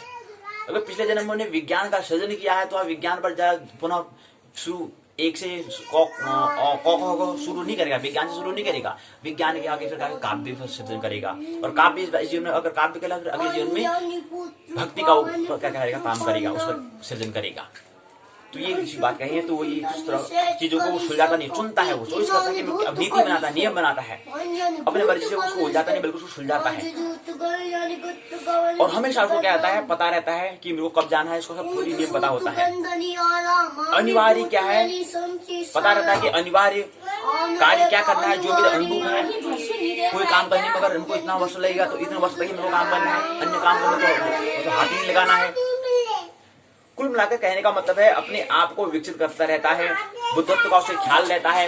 इतने वर्ष तक मैं काम करूंगा तो इतने काम को लेता है और काम को नहीं लेता है, और इतने ज्यादा जाल भी नहीं बनाता है वो, इतने ज्यादा नेट भी अपने नेट को नहीं फैलाता, जाल को नहीं फैलाता है कि कल उसमें इतना जाल को फैला दो कि फिर मेरा जो 70 साल से वो ज्यादा समय मिल जाए, लग जाए इसको पूर्ण करने में। तो बहुत ज्यादा अपने नेट को, अपने जाल को नहीं फैलाता है, अंतर्जाल को नहीं फैलाता है कि उसको फैलाने में उनको समय व्यतीत हो जाए और मृत्यु आ जाए। तो ऐसा वो इतना जाल को नहीं फैलाता है, इतना ही फैलाता है जितना क्या अपना इस जीवन में हो सके। जैसे ही जीता है वैसे ही मरने की, और जहां पर जैसे ही जी रहा है वैसे ही मरने की भी क्या करता है, तैयारी करता है। मौत भी उसी के लिए एक तैयारी, एक प्रिपरेशन होती है। द्वितीय कोटि की आत्मा एक अर्थ में सभी से, और एक अर्थ में सबसे जल्दी उसको होती है, बहुत जल्दी होती है। ठीक है, करना, क्योंकि 70 समय निरंतर जल्द गति कर रहा है, तब तक अपने आप को परिवर्तन करने का समय, जो मैं 70 साल में कुछ चीजों को चुनता है। तो कहने का मतलब ये चीज है, तो द्वितीय कोटि की आत्मा ये है, ये स्वतंत्रता की हमने बात करी। तो कुछ बातें में समझनी है, इस पर ख्याल में रखना है। आत्मा का अपनी मर्जी से जन्म लेना, अर्थात अपने मर्जी से मतलब जब परतंत्रता को भी हम अपने मर्जी से चुनते हैं तो वो ऐसी परतंत्रता स्वतंत्रता कहलाती है। और जब हम स्वतंत्रता को बिना मर्जी के किसी के कहने पर उसको चुनते हैं तो ऐसी स्वतंत्रता परतंत्रता कहलाती है। तो समझना स्वतंत्रता और परतंत्रता क्या है। तो स्वतंत्रता और परतंत्रता को, हमें परतंत्रता को समझने का प्रयास किया। तो आत्मा अपने जो द्वितीय कोटि की आत्मा है वो अपनी मर्जी से अपने जन्म को लेती है, वो चुनती है। और ये चुनती है, उसको पता है चुनना मतलब, जैसे हम कमरे के अंदर, जैसे हम सामान को लेते हैं, कोई सामान खरीदते हैं तो सामान खरीदने में कहते हैं कि कितने वर्ष, कितने साल तक गारंटी है, इसकी वारंटी है। तो हमें पता है इस चीज की गारंटी है। कोई वस्तु लेते हैं, उस वस्तु को पूछते हैं कि कितने समय तक चलेगी, तो ये ख्याल लेते हुए लेते हैं हम। उसमें हम ही कहते हैं ठीक है 1 साल की। अब हमारे पास 2-3 चीज हमने ली, 2-3 चीज में कोई व्यक्ति कोई हमने समझ 2-3 हमने वस्तु ली, हमने अपने दैनिक जीवन में जो काम आने वाली जो वस्तु ली। अब वस्तु में एक वस्तु हमने ली जिसमें कहा था कि 1 साल की गारंटी है, 1 साल की वारंटी है, तो उस वस्तु को हम ले लेते हैं। अब 1 साल की वारंटी है, अब हमारे ऊपर चॉइस है, चुनाव हम करते हैं, इलेक्शन हम कर रहे हैं, अब चुनाव हम कर रहे हैं। अच्छा 1 साल की वारंटी है तो खरीदार दुकानदार होता दे देगा, लेकिन अगर हम अब हमारे ऊपर है कि इसको लूं न लूं, और जब इसको लेते तो 1 साल की गारंटी है तो उस चीज को हम लेते हैं। तो वहां पर हम इसको ऐसे चुनते हैं, हम चुनाव करते हैं। ऐसे हम भी अपने जीवन को चुनाव करते हैं, जन्म लेने के लिए चुनते हैं। अच्छा ठीक है, ऐसी स्थिति में जाऊंगा तो वहां पर ऐसी स्थिति आएगी, तो इसलिए गर्भधारण को चुनाव इलेक्शन करता है, द्वितीय कोटि का आत्मा जो है चुनाव करती है। तो जन्म लेना उसके लिए, क्योंकि परतंत्रता को भी वो उसका भी वो क्या करते हैं, अपनी मर्जी से चुनती है। तो ऐसी परतंत्रता भी क्या है, स्वतंत्रता कहलाती है। हमने समझने का प्रयास ऐसे ही क्या है। अब वो आएगा सीमाओं में, आगे जब मृत्यु है, मृत्यु की भी क्या करता है, मृत्यु को भी छोड़, शरीर को छोड़ने, मृत्यु की भी स्वतंत्रता उसको है। क्यों? क्योंकि जो उसकी लिमिटेशन सीमा है, जो शरीर की सीमा हो गई, जो शरीर की जो लिमिटेशन, जो बाउंड्री सीमा है, उसके अंदर अपनी तैयारी करता है, उसके अंदर अपने उस नियम, उसे बाहर तो नहीं लेकिन उसकी सीमा के अंदर अपने आप को तैयार कर लेता है। तो अपने तैयार मतलब जैसे मृत्यु है, मृत्यु के समय एक महोत्सव बनाने के लिए वो प्रिपरेशन कर सकता है। आप जैसे अपने, जैसे हम इत्यादि कोई भी हम काम करते हैं, शादी विवाह में बड़ा महोत्सव काम करते हैं। अब ऐसी जो द्वितीय कोटि जो हम आत्मा कह रहे हैं, वो अपनी उसको मृत्यु को पता है, इस समय मृत्यु होगी, तो उसमें मृत्यु को भी उसका क्या रहता है, आयोजन कर सकता है, बड़ा समारोह बना सकता है, बड़ा महोत्सव बना सकता है। तो उसको ख्याल रहे तो बहुत बड़ा महोत्सव, जैसे हम अन्य काम करते हैं, विवाह इत्यादि काम को हम महोत्सव बनाते हैं, ऐसे अपने मृत्यु को भी महोत्सव बना सकता है, कि उसको ख्याल है। तो ये बात हमने कहा, तो शरीर छोड़ने की भी स्वतंत्रता होती है, लेकिन कुछ सीमा में तो बच जाता है, लेकिन सीमा में उसके लिए वो प्रतंत्रता नहीं काम नहीं करता है, वो स्वतंत्रता ही बन जाती है, क्योंकि स्वतंत्रता को उसने अपने मर्जी से चुना है, अपने मालिक खुद बना है। क्योंकि उसने जब गर्भ में जब प्रवेश किया था, उसमें अपने मर्जी से गर्भ में प्रवेश किया। द्वितीय कोटि की आत्मा ही होती है। और सामान्य जो पहली जन्म की कोटि की आत्मा कोई स्वतंत्र, कोई गर्भधा को चुनती नहीं है, ये हमें ख्याल रहना चाहिए। सामान्य जन्म की आत्मा, द्वितीय कोटि की आत्मा को चुनने का अधिकार होता है। पहली बात पूर्ण हुई। दूसरा प्रकरण आता है, दूसरा चरण है शिक्षा में क्रांति। संक्षिप्त में बात करेंगे, विस्तार से बात तो आने वाले दिन में करेंगे। संक्षिप्त में बात, शिक्षा में क्रांति कैसे, शिक्षा क्या है, शिक्षा को समझने का हमने प्रयास किया कि जो हमारे प्रौढ़ व्यक्ति जो अनुभव करते हैं, उसका स्वरूप, उसका नेचर क्या है, कि जो प्रौढ़ व्यक्ति ने अनुभव किया उसको हम अनुभव करें, उसको तत्क्षण हम समझ लें और उसको अपने आप को विकसित करें। अगर पिताजी प्रौढ़ व्यक्ति जनरेशन ने अगर एक मंजिला मकान बनाया है, तो उसको 2 मंजिला बनाना है, 3 मंजिला बनाना है, ये भौतिक तल पर। लेकिन शिक्षा में क्रांति का मतलब है कि भौतिक तल पर तो हमारा क्या हो जाता है, भवन 1 मंजिला 2 मंजिला बन जाता है, 2 मंजिला से 3 मंजिला बन जाता है। भौतिक तल पर, प्रकृति के तल पर तो बन जाता है, लेकिन मनस के तल पर कभी क्रांति नहीं हो पाती है। तो शिक्षा का कहने का मतलब है कि भौतिक तल पर, मनस तल पर और आत्मिक तल पर, तीनों के तल पर जहां पर क्रांति की हमें आवश्यकता है, ऐसी क्रांति हो नहीं पाई है। और इस क्रांति को शिक्षा का जो संक्रमण जो करता है, कौन करता है, शिक्षक करता है। शिक्षक की बहुत महत्वपूर्ण जिम्मेवारी बन जाती है, लेकिन शिक्षक को भी उस ख्याल ही नहीं है कि उसका भी शोषण होता है। शिक्षक दिवस आता है, शिक्षक दिवस बड़ा महत्वपूर्ण, बड़ा शिक्षक को हम एक गौरवशाली सम्मान हम मिलते हैं कि यार क्या बात, राष्ट्रपति, शिक्षक जो है राष्ट्रपति बनता है, बड़े गौरव की बात होती है। कभी गौरव कभी सम्मान की बात नहीं होगी, नहीं हो सकती शिक्षक के लिए। कैसे हो सकती है? राष्ट्रपति मतलब देश का पति मतलब होता है स्वामी होना, मालिक होना। एक देश का, एक मुल्क का स्वामी होना, वो राष्ट्रपति कहलाता है। राष्ट्र में होता है मुल्क, देश कहलाता है। देश का जो मालिक है वो राष्ट्रपति। और एक शिक्षक राष्ट्रपति बने, ये सम्मान की बात कहां से कहां तक है? जब राष्ट्रपति जो बन चुका है, वो राष्ट्रपति के पद में रहने के बाद वहां जिसने अनुभव किया, उसके बाद वो शिक्षक बने, तो ही शिक्षक के लिए सम्मान की बात है। और दूसरी शिक्षा के अंततल पर बात करना चाहेंगे कि शिक्षा के लिए हमें प्रतिस्पर्धा, कंपटीशन की, हमें कोई भी जो विद्यार्थी है उनके शब्दकोश में, उनके डिक्शनरी में प्रतिस्पर्धा, कंपटीशन, एम्बिशन, नंबर आना, दूसरों को छोड़कर आगे बढ़ो, इन शब्द जो हम कह रहे हैं कि प्रतिस्पर्धा, प्रतियोगिता, जो शब्दकोश है, जो डिक्शनरी, वहां से निकाल दिया जाना चाहिए। प्रतिस्पर्धा कुछ भी नहीं है, कंपटीशन कुछ भी नहीं है। लेकिन हम कंपटीशन के लिए, आप कोई किसी व्यक्ति को प्रथम श्रेणी में आ चुका है तो उसको गोल्ड मेडल देते हैं, लाभ कर देते हैं, उस सम्मान देते हैं। और जो कोई पिछड़ चुका है उसको हम सम्मान नहीं देते हैं। तो हम क्या कर रहे हैं, यहाँ से उसको अहंकार को बढ़ा रहे हैं कि जो पहले श्रेणी में आएगा उसको सम्मान मिलता है, पुरस्कार मिलता है, प्राइज मिलती है, और जो बिछड़ जाता है उसको सम्मान नहीं दिया जाता है। तो क्या मतलब होता है, यहाँ से जो पीछे छूट गया उसको यहाँ से उसका अहंकार को बल मिलता है, ठीक है यार मैं भी अब लाऊंगा, मैं भी नंबर लाऊंगा, तो मैं भी बेलूंगा। तो सफल नहीं बनना है, हमें सुफल बनना है, इसका हमें ख्याल रहे। हमें सक्सेस की बात नहीं करती है। जो व्यक्ति प्रथम श्रेणी में आएगा उसको गोल्ड मेडल मिल चुका है, तो यहाँ पर बढ़ते हैं क्या सक्सेस व्यक्ति है, क्या सफल व्यक्ति है। सफल नहीं, सुफल व्यक्ति चाहिए। कहने का मतलब है एक राष्ट्रपति, एक पूरे देश का, एक मुल्क का जो पति, जो मालिक है वो, और एक पूरा देश का छोटा सा छोटा व्यक्ति जो चपरासी, जो मजदूर है, उन दोनों व्यक्तियों को जब तक सम्मान न मिले तब तक वो सफलता कहलाएगी, सफल नहीं कहलाएगा, सफलता नहीं कहलाएगी। सफलता का मतलब होता है कि जो व्यक्ति जिस स्थिति में, जिस उनके स्वभाव के लोग, जिस वर्ण के वो हैं, ब्राह्मण, क्षत्रिय, वैश्य, शूद्र, जिस कोटि के जो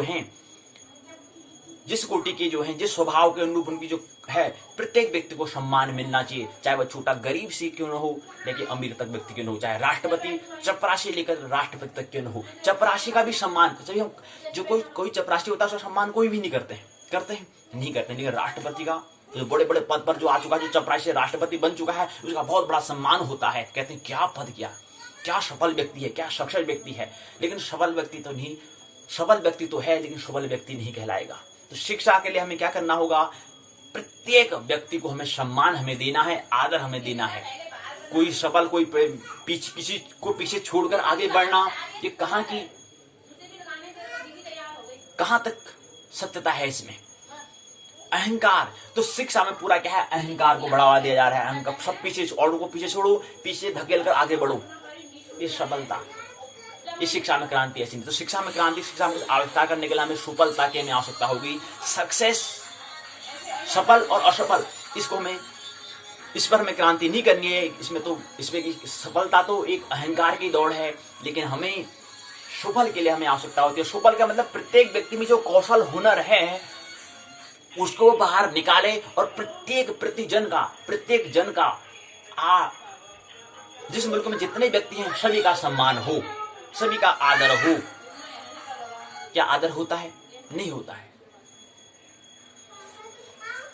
तो शिक्षा में क्रांति के लिए प्रतियोगिता, प्रतिस्पर्धा, कंपटीशन, ये चीज हमें विद्यार्थी के शब्दकोश से, विद्यार्थी का जो हम शब्दकोश कह रहे हैं वहां से निकाल देना है। विद्यार्थी के जीवन में जो हम प्रतिस्पर्धा, प्रतियोगिता कहते हैं, उसको निकाल देना है। ख्याल रहे, हमें निकाल देना है, क्योंकि प्रतियोगिता से क्या करेगा? अपने जीवन को भी नहीं जी पाएगा। और सम्मान प्रत्येक व्यक्ति को देना है, तब जाके शिक्षा में क्रांति हो सकती है। उससे पहले शिक्षा में क्रांति नहीं हो सकती। शिक्षा में क्रांति के लिए सबसे पहले महत्वपूर्ण है सभी का समादर करना, समान आदर देना, चाहे वो चपरासी हो, चाहे वो राष्ट्रपति हो, सभी को सम्मान। लेकिन हम करते क्या हैं? हम, जो व्यक्ति चपरासी से राष्ट्रपति बन चुका है, यानी कि औरों को छोड़ के आगे बढ़ चुका है, उसको हम बड़ा सम्मान दिए जाते हैं, उसको बड़े नोबेल हम पुरस्कार पुरस्कृत करते हैं। तो यहाँ पर अहंकार, अभी की जो वर्तमान की शिक्षा जो है, हम अहंकार की दौड़ करते हैं, उसको लोभ देते हैं। यानी कि कहने का मतलब अभी की जो शिक्षा व्यवस्था है, दो तल पर, एक लोभ देना, एक दंड देना। दंड और लोभ पर आधारित है। अगर आप इतने नंबर ले आओगे तो हम आपको क्या बना देंगे? एक अच्छा सूत्र बचपन में आता है, पढ़ोगे लिखोगे बनोगे नवाब। पढ़ोगे तो नवाब बना देंगे, अर्थात क्या देंगे? लाभ दे रहे हैं। अर्थात क्या कर रहे हैं?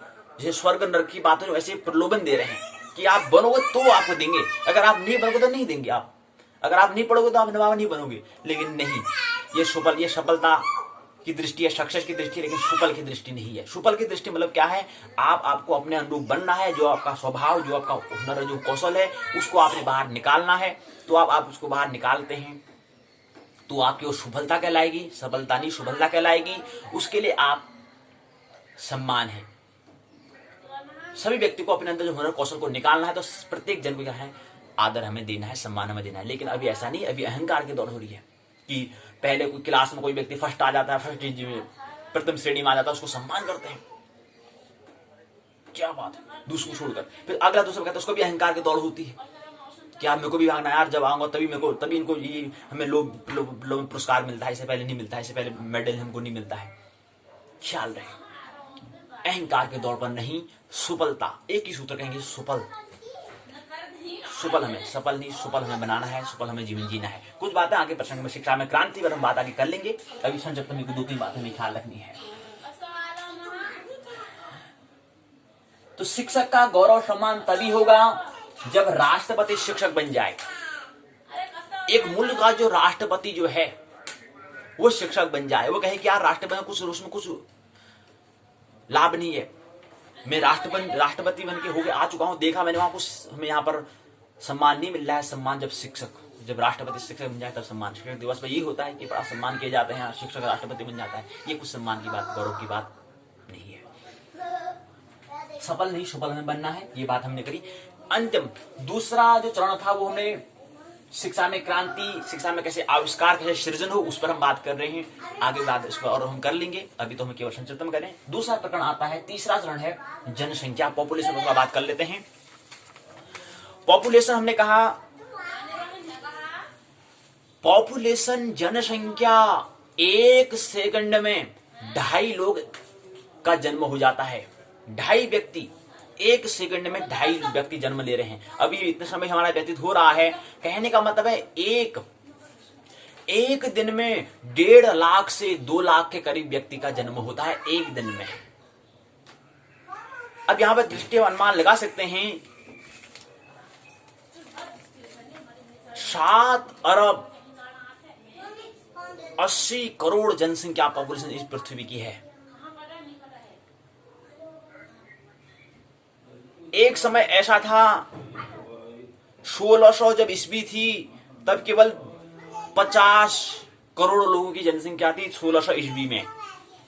एक समय ऐसा है 2020 में 7 अरब 80 करोड़ के करीब जनसंख्या है।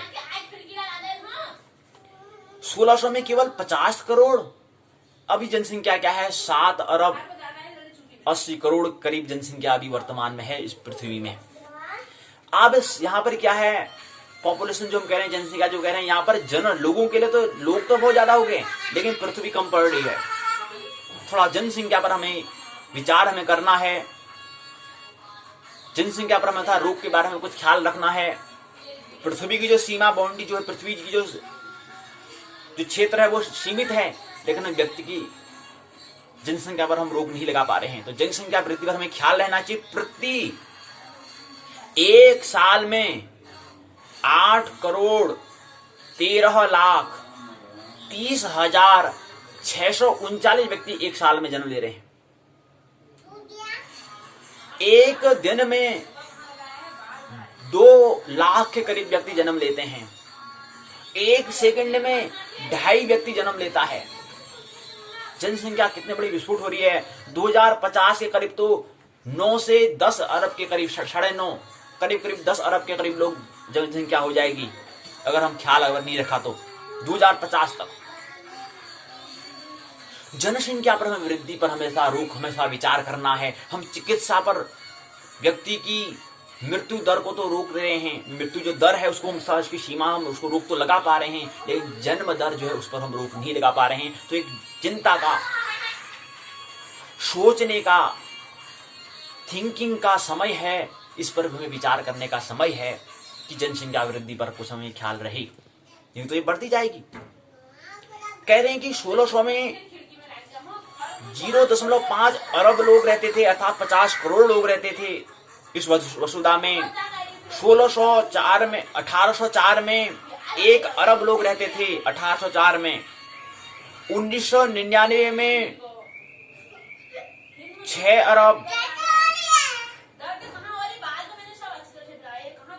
अरब लोग करीब रहते थे 1999 में। 2019 में 7 अरब 71 करोड़ 34 लाख 68,100 व्यक्ति यहाँ पर वसुधा 2019 में थे। और 2020 में प्रति एक साल अगर हम 2020 में करें, 2020 में जो जनसंख्या है 7 अरब 79 करोड़ 47 लाख 98,739 अभी वर्तमान 2020 में जनसंख्या है। 2019 में 7 अरब 71 करोड़ 34 लाख 68,100 व्यक्ति लोग थे। अगर मैं 2020 में से अगर 2019 की जनसंख्या को अगर मैं ऋण करता हूं, घटाता हूं, तो प्रति साल 8 करोड़ 13 लाख 30,639 व्यक्ति जन्म ले रहे हैं। कहने का मतलब है एक दिन में करीब 2 लाख लोग जन्म लेते हैं। 2 लाख से भी करीब, उससे अधिक ही होगा, 1.5 से तो ऊपर ही, 2 के करीब है। कहने का मतलब है एक सेकंड में जो है व्यक्ति जन्म ले रहे हैं, 2.5 व्यक्ति जन्म ले रहे हैं। तो जनसंख्या के बारे में तो वृद्धि के बारे में हमें ख्याल रहना चाहिए। 1 मिनट में 157 लोग जन्म लेते हैं। 1 मिनट में 155 लोग जन्म ले रहे हैं। तो जनसंख्या के बारे में थोड़ा हमें विचार करना चाहिए। जनसंख्या जो वृद्धि है, 1 सेकंड में करीब 2.5 लोग का जन्म होता है। 1 सेकंड में, 1 सेकंड मतलब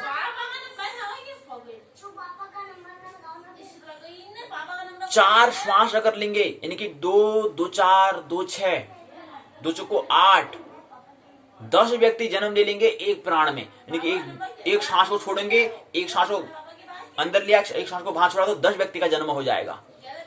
कितनी जन्म हो रही, कितने लोग का जन्म दर जन्म ले रहे हैं। लेकिन वसुधा जो पृथ्वी है उसकी तो जिस क्षेत्र है वो तो सीमित है। इस पर हमें विचार हमें करना चाहिए।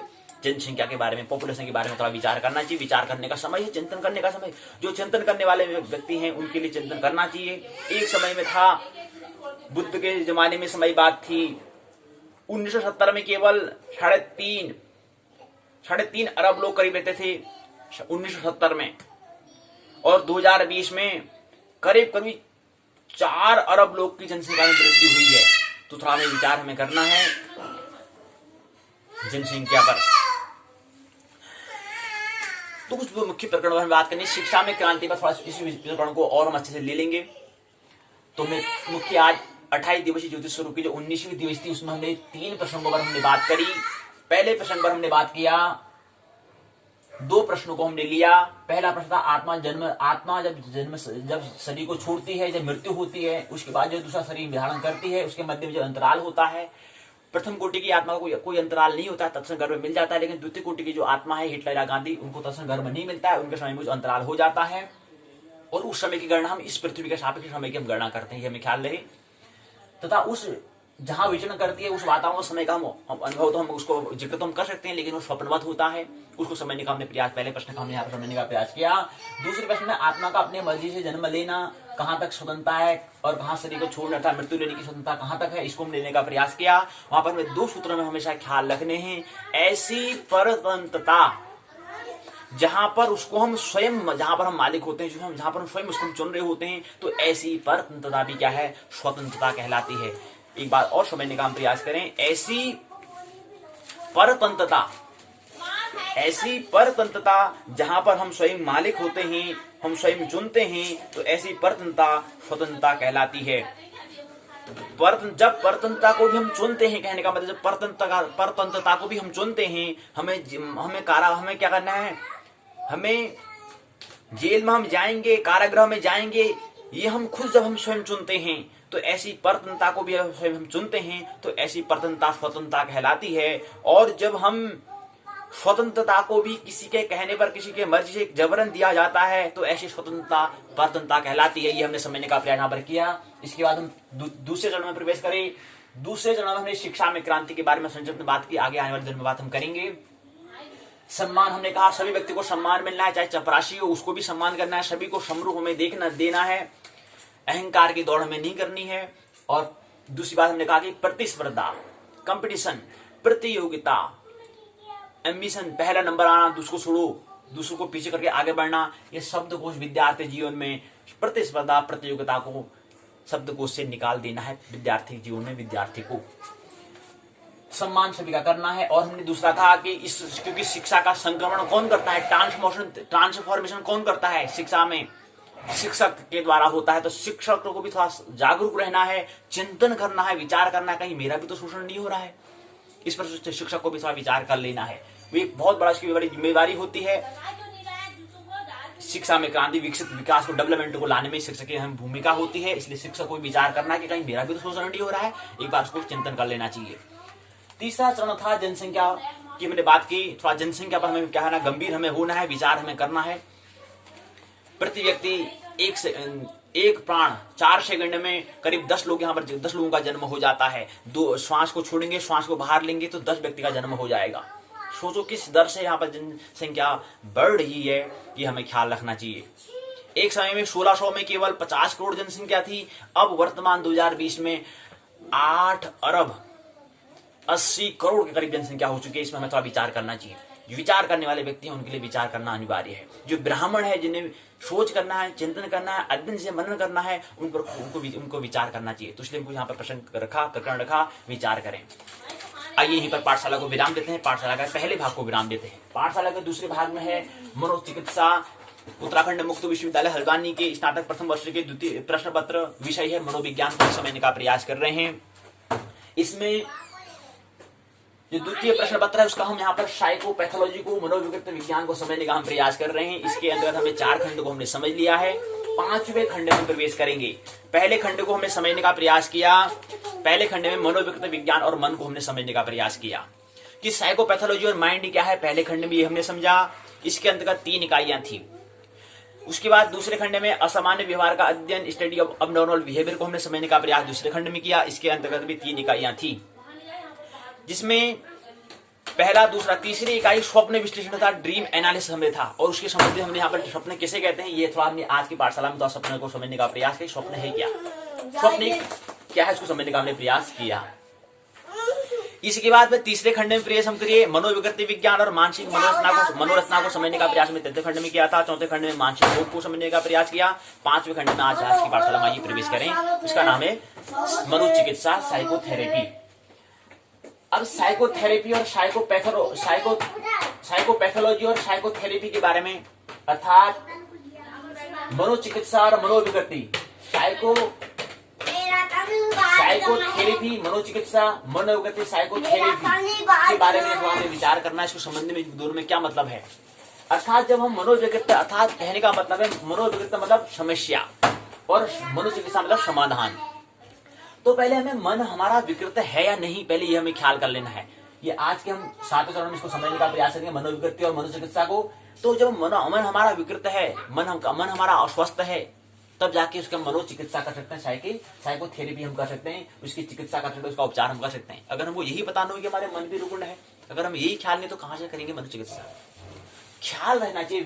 वैज्ञानिक कह रहे हैं कि 80% व्यक्ति क्या है, मानसिक बीमारी में है। तो इसका मतलब जरूरी हम हमारे मन क्या है, मन भी विकृति है, मन की विकृति है। क्योंकि 80% लोग मानसिक बीमारी है, इसका मतलब मन विकृत है। तो उसके निश्चित उसकी मनोचिकित्सा होनी चाहिए, साइकोथेरेपी होनी चाहिए। वैज्ञानिक कहते हैं तो हमें इस पर विचार करना चाहिए, हमें अपना भी अनुसरण करना चाहिए वाकई में है या नहीं।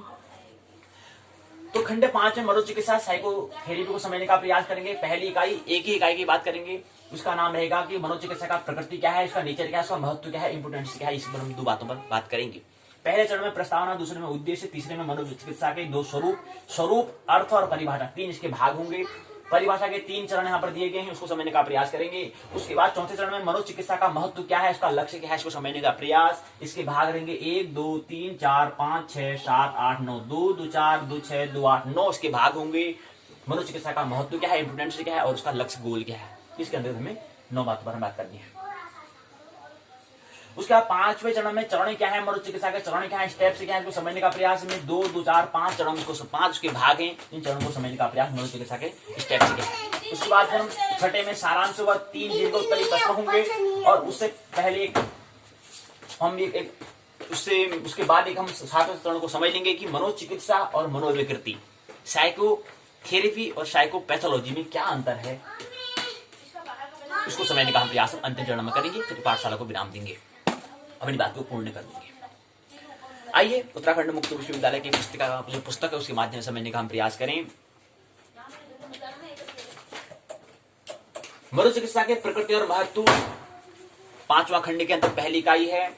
प्रस्तावना, उद्देश्य, मनोचिकित्सा का स्वरूप क्या है, अर्थ क्या है, मनोचिकित्सा के प्रमुख परिभाषाएं, डेफिनेशन क्या है, मनोचिकित्सा का स्वरूप, नेचर क्या है, इसको समझने का प्रयास। उसके बाद मनोचिकित्सा का उद्देश्य क्या है, एम क्या है और महत्व, इंपोर्टेंस क्या है, मनोचिकित्सा के सामान्य चरण क्या है, जनरली स्टेप्स क्या है, सारांश, शब्दावली, 100 मूल्यांकन तो प्रश्न दिए होंगे, संदर्भ के अंदर सूची दी होगी, निम्नलिखित प्रश्न दिया गया होगा।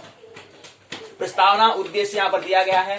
प्रस्तावना में कहते हैं आज के भागदौड़ की जिंदगी में लोग मानसिक रूप से परेशान रहने लगे हैं। इन परेशानियों के कारण व्यक्ति के व्यक्तित्व में विकार उत्पन्न हो रहा है, मतलब रोग उत्पन्न हो रहा है, विकृति अर्थात रोग उत्पन्न हो रहा है। व्यक्ति में आए विकार को समय रहते दूर हमें करना आवश्यक होता है। तो कहने का मतलब है अभी तक हमने 4 खंड में जो समझा वो हम केवल और केवल अधिक से अधिक हम बीमारी के बारे में बात कर रहे थे। 5वें खंड में हम थोड़ा उसके उपचार के बारे में, ट्रीटमेंट के बारे में, इलाज के बारे में, थेरेपी के बारे में हम बात करेंगे। इसलिए इस खंड का नाम उत्तराखंड मुक्त विश्वविद्यालय हो जाने के माध्यम से 5वां खंड इसको हमने साइकोथेरेपी हमने कहा।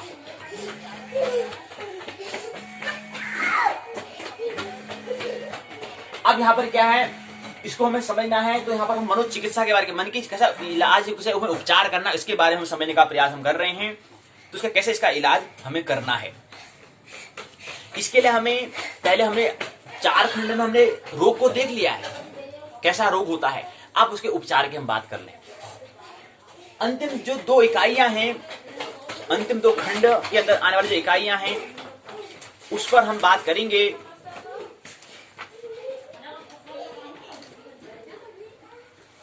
खंड 5 के अंदर हम मनोचिकित्सा की बात कर रहे हैं। 3 इकाई पर हम मनोचिकित्सा की ही बात करेंगे, साइकोथेरेपी की ही हम बात करेंगे।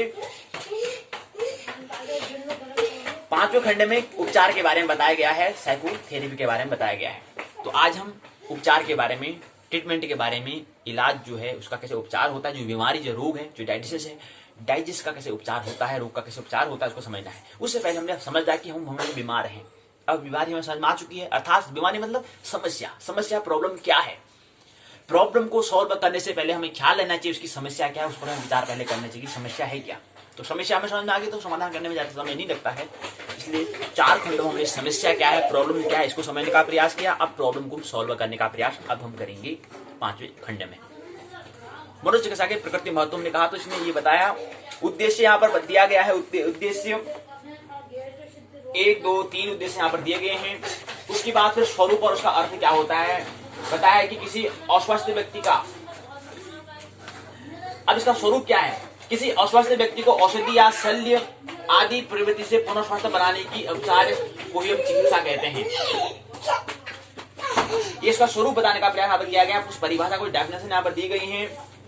ये गद्यांश से यहाँ शुरू होता है, यहाँ पर विराम हो जाता है। इसको इसका कुछ बिंदु यहाँ पर दिए। पहला बिंदु इसमें संवेगात्मक व्यवहार संबंधी विषयों से ग्रस्त व्यक्तियों का उपचार किया जाता है। दूसरा चरण है मनोचिकित्सा विधियां मुख्यतः मनोवैज्ञानिक होती हैं। तीसरा है मनोचिकित्सा विधियों 2 प्रकार की होती हैं, व्यक्तिगत और सामूहिक।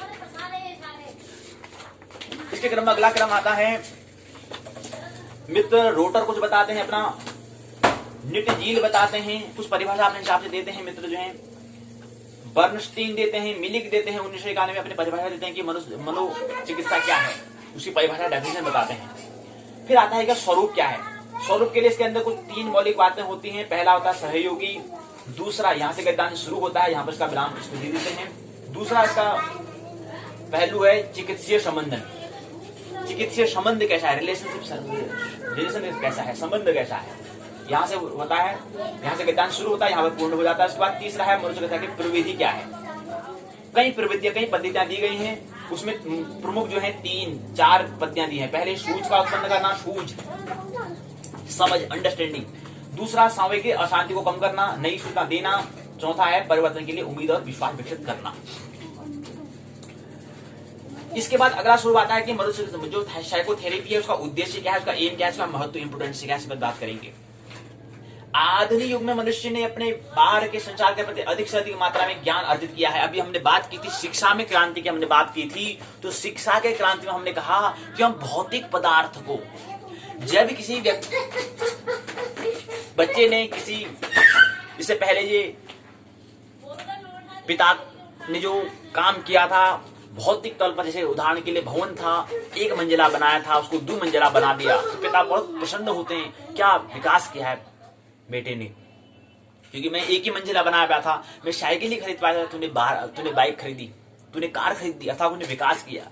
लेकिन ख्याल लेना चाहिए यहीं पर संतुष्ट नहीं होना है, ये तो भौतिक चीज है। शिक्षा में क्रांति का मतलब यही है कि हम भौतिक चीज को हम कर पा रहे हैं, उसमें विकास हम कर पा रहे हैं, लेकिन मनस तल पर और आत्म तल पर हम विकास नहीं कर रहे हैं। वहां पर क्रांति की आवश्यकता है। शिक्षा में क्रांति का मतलब यही है कि तीनों तल पर हमें अपने आप को विकसित करना है। और मुख्यतः हमें बात करनी है मन का।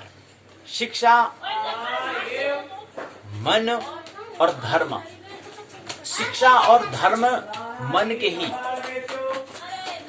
ही विकसित रूप। एक आधुनिक दृष्टि में एक धर्म है, आधुनिक दृष्टि में शिक्षा कहते हैं, और थोड़ा पहले की दृष्टि में, प्राचीन दृष्टि में इसको हम धर्म कहते हैं, आधुनिक दृष्टि में इसको शिक्षा कहते हैं। पहले की दृष्टि में, मनुष्य की दृष्टि में इसको धर्म कहा, और आधुनिक दृष्टि में, नवीन दृष्टि में इसको हम शिक्षा कहते हैं। तो मन की मिला था शिक्षा।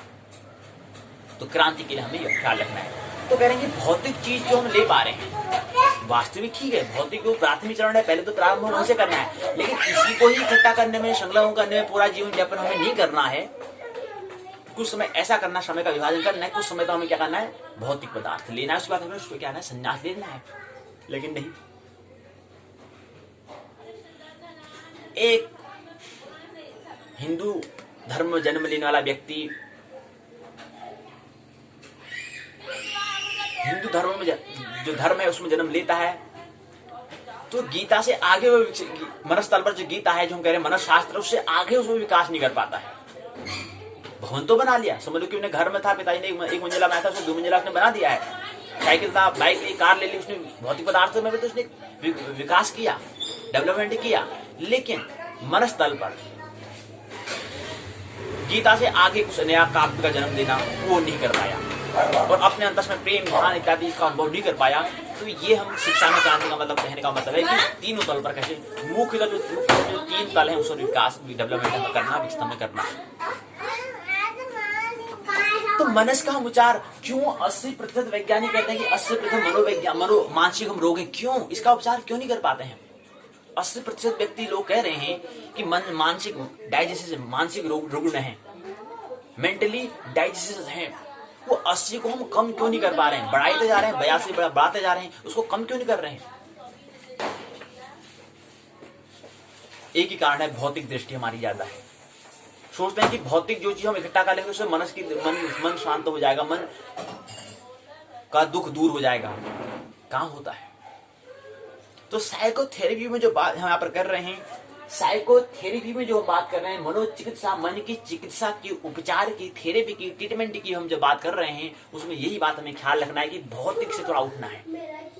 भौतिक प्रारंभिक चरण है, लेकिन उससे आगे फिर हमें मनस्तल पर जाना है, उसके बाद फिर आगे आत्मिक तल पर हमें जाना है। उदाहरण के तौर पर जिक्र समझे इसको, हमें स्वरूप को समझना है।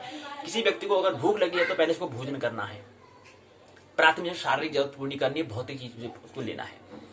लेकिन जैसे ही भोजन पूर्ण हो जाता है, जैसे पेट पूजा हो जाती है, भोजन हमें मिल जाता है, उसके बाद फिर मन की पूजा करनी है,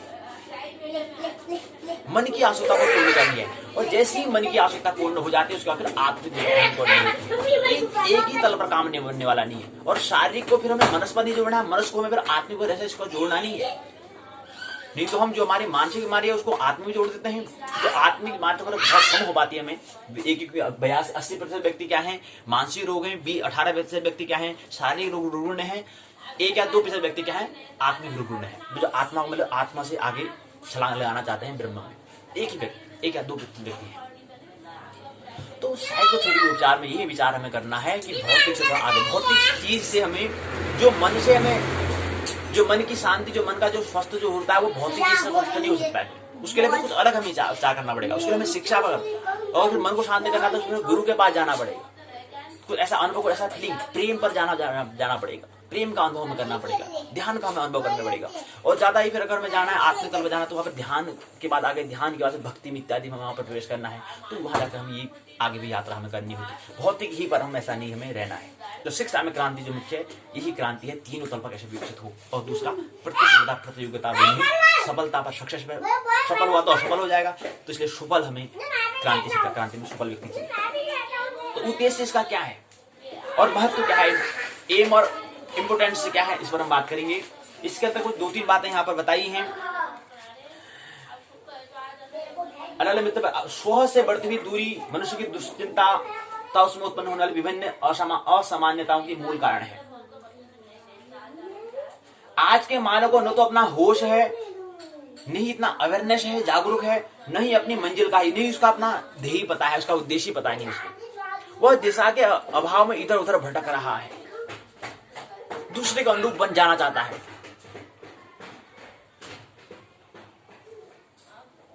मनोचिकित्सा के विशिष्ट लक्षणों के उद्देश्य होते हैं तीव्र भावों की अभिव्यक्ति करके सामूहिक दबाव को कम करना, पहले उद्देश्य और लक्ष्य। दूसरा है रोगी द्वारा सही कार्य करने की प्रेरणा को मौजूद करना। तीसरा है अवांछित और अनुचित आदतों के वर्धन करना। चौथा है रोगी को संज्ञानात्मक संरचना से परिमार्जन करना। पांचवा रोगी के ज्ञान को प्रभावी निर्णयों को लेने की क्षमता में वृद्धि करना। छठा है रोगी में आत्मज्ञान और सोच में वृद्धि करना। सातवां अंतर व्यक्तिगत संबंधों पर जोर देना, बल दिया जाना। आठवां है रोगी के सामाजिक वातावरण में परिवर्तन उत्पन्न करना। नौवां है रोगी के शारीरिक प्रतिक्रियाओं में परिवर्तन लाना, जिससे उसके दर्दनाक अनुभूतियों को कम किया जा सके और शारीरिक चेतना में वृद्धि कर सके। 9 बातें यहाँ पर दी गई हैं इसके उद्देश्य। उसके बाद चरण है, 2-3 बातें चरण हमें समझनी है। पहले में पारस्परिक विश्वास और सौहार्द की स्थापना होनी चाहिए। दूसरे में रोगी द्वारा संघर्षपूर्ण तनावों की मुक्ति अभिव्यक्ति होनी चाहिए। तीसरे में वास्तविक समस्या के प्रति अंतर्दृष्टि का विकास होना चाहिए। चौथे चरण में तत्व परिवर्तन होना चाहिए। मनोचिकित्सा के सामान्य चरण की जो जनरल स्टेप्स हैं उसको हमें समझना है। इसके बाद 5वां चरण है समापन हमें करना है। सारांश में कुछ बातें समझनी है। इस मनोचिकित्सा के सारांश में कुछ बातें समझ लेते हैं। मानना बिल्कुल नहीं है, जानना है। और ये जो हम कह रहे हैं कि एक शिक्षा एक जो कि पुस्तक है केवल एक माध्यम होता है, इससे हम अपने आप को ही समझिए कि एक दर्पण का काम करना है। इससे हमें अपने स्वभाव जो हमारा कहीं हम उगड़ने तो नहीं है, इसके माध्यम से अपने आप को देखना है, अपना हमें इलाज करना है, उपचार कराना है, ट्रीटमेंट कराना है। अगर शरीर में कुछ ज्यादा कष्ट हो रहा है तो हमें चिकित्सालय में जाना है, अस्पताल में जाना है, हॉस्पिटल में जाना है। अगर फिर देखना है कि वहां पर अगर नहीं है, शारीरिक कष्ट अगर हमें नहीं है, तो आगे फिर देखना मन का जो दुख हो रहा है उसका निवारण करने फिर गुरु के पास जाना है। और फिर ज्यादा ही और आत्मिक तल पर अगर मन का भी अगर हमारे ज्यादा रोग नहीं है, फिर आत्मा तल पर रोग है, तो फिर हमें सदगुरु के पास हमें जाना है। तो ये हमें इस हिसाब से पहले हमें अवलोकन करना है। तो पुस्तक के माध्यम से हमें यही होता है कि अपना हमें दर्पण दिख जाएगी, चेहरा दिख जाएगी, मैं हूँ कहाँ पर, मैं कितने तल पर हूँ, कौन से तल पर हूँ, कितने गहराई पर हूँ। सारांश में बात, मनोचिकित्सा का उद्देश्य पर्याप्त व्यक्तित्व समाज में प्राप्त करने की योगी की सहायता करता है। अतः इसमें विभिन्न अंशों का व्यक्तित्व परिवर्तन और व्यक्तित्व पुनः संरचना करनी पड़ती है। किन्हीं रोगों के लिए कौन सी विधि अपनाएं, कौन सा रोग किस कौन सी विधि अपनानी पड़ेगी, इस पर निर्भर करता है। अगर कोई शारीरिक कष्ट है तो अस्पताल में जाना पड़ेगा, मनोचिकित्सा के पास या गुरु के पास, और ज्यादा ही अगर हमें फिर आत्मिक तल पर तो सदगुरु के पास में जाना होता है। ये बताने का प्रयास यहाँ पर किया गया है। शब्दावली यहाँ पर दी गई है। मनोचिकित्सा किसे कहते हैं? मानसिक रूप से अस्वस्थ और शारीरिक रूप से विशुद्ध व्यक्तियों की मनोवैज्ञानिक विधियों से उपचार करना ही मनोचिकित्सा साइकोथेरेपी है। चिकित्सा करना, ट्रीटमेंट करना, इलाज करना, उपचार करना, थेरेपी करना। अंतर्दृष्टि क्या है? व्यक्ति के स्वयं के बारे में आत्मज्ञान, आत्मबोध को ही अंतर्दृष्टि कहते हैं। इनर जनरेशन अंतर यात्रा कहते हैं। सामूहिक दबाव क्या है? रोगी के भीतर छिपे भाव को सामूहिक दबाव हम प्रेशर कहते हैं। इसके बाद अगला प्रक्रम आता है संज्ञानात्मक संरचना क्या है, अंत व्यक्ति संबंध क्या है, मनस्नायु विकृति क्या है। 100 मिनट के तो प्रश्न दिए गए हैं। संदर्भ के अंदर सूची दी गई है। निबंधात्मक प्रश्न 3। पहला प्रश्न, मनोचिकित्सा को परिभाषित करते हुए उनके उद्देश्य का वर्णन करो। दूसरा, मनोचिकित्सा के महत्व को प्रकृति के विस्तार पर वर्णन करो। तीसरा, मनोचिकित्सा का अर्थ को स्पष्ट करते हुए उनके प्रमुख चरणों का विस्तार से वर्णन करो। ये 3 प्रश्न का निबंधात्मक प्रश्न दिया गया है। अंतिम प्रकरण यहाँ पर दिया गया है। हमने कहा कि अंतिम चरण में मनोचिकित्सा और मनोविकृति को समझने का प्रयास करेंगे। तो अभी हमने अभी तक जो ये समझने का प्रयास करेंगे, हमने जो 4 खंड में जो हमने देखा, 4 खंड और एक में 3 इकाई, 4 3 12 इकाई में हमने ये समझने का प्रयास किया कि मनोविकृति है क्या, अर्थात रोग क्या है, रुग्ण क्या है, मन का रुग्णता क्या है, ये हमने समझने का प्रयास किया। अब 5वें खंड में जो हमारे समस्या जो प्रॉब्लम थी वो हमने देख ली है। अब उसका हमें समाधान करना है, अब उसका हमें सॉल्यूशन करना है। 5वें खंड में मनोचिकित्सा, साइकोथेरेपी, चिकित्सा, उपचार, ट्रीटमेंट पर हमें बात समझनी है। हम ये लेकर चल रहे हैं कि हमने 4 खंड में हमने अपना मन का जो रुग्णता है वो हमने देख लिया है। अब हमें उसका उपचार करना है, ये हम समझ रहे हैं कि 4 खंड में हमने समझ लिया है। अब हमें ख्याल आ चुकी, अब हमें चिकित्सा करनी है, अब हमें मन का उपचार हमें करना है, ट्रीटमेंट करना है। यही इन दोनों में अंतर है। तो पहले ये मनोविकृति अर्थात समस्या और मनोचिकित्सा अर्थात समाधान। तो पहले समस्या क्या है उसको हमें समझना है, और समस्या को समझने में काफी वक्त लगता है। यही उत्तराखंड मुक्त विश्वविद्यालय ने यही समझाने का प्रयास है कि 4 खंडों में हमें मनोचिकित्सा, मन की विकृति को समझने में 4 खंड लगे, और मनोचिकित्सा समझने में केवल 1 खंड में मनोचिकित्सा हो जाती है। तो समस्या को समझने के लिए, प्रॉब्लम को समझने में ज्यादा वक्त लगता है, और समाधान करने में ज्यादा वक्त नहीं लगता है। ये हमें ख्याल लेना चाहिए। यही इन दोनों में अंतर है, साइकोथेरेपी वर्सेज साइकोपैथोलॉजी। यही इन दोनों में अंतर है। मनोविकृत में साइकोपैथोलॉजी और मनोचिकित्सा साइकोथेरेपी। तो इसलिए महत्वपूर्ण पहले मनोविकृति, साइकोपैथोलॉजी, उसके बाद जाके साइकोथेरेपी हम करेंगे, उपचार करेंगे। मानना नहीं है, बिल्कुल भी मानने की आवश्यकता नहीं है, जानना है। मानने को हम नहीं कहेंगे।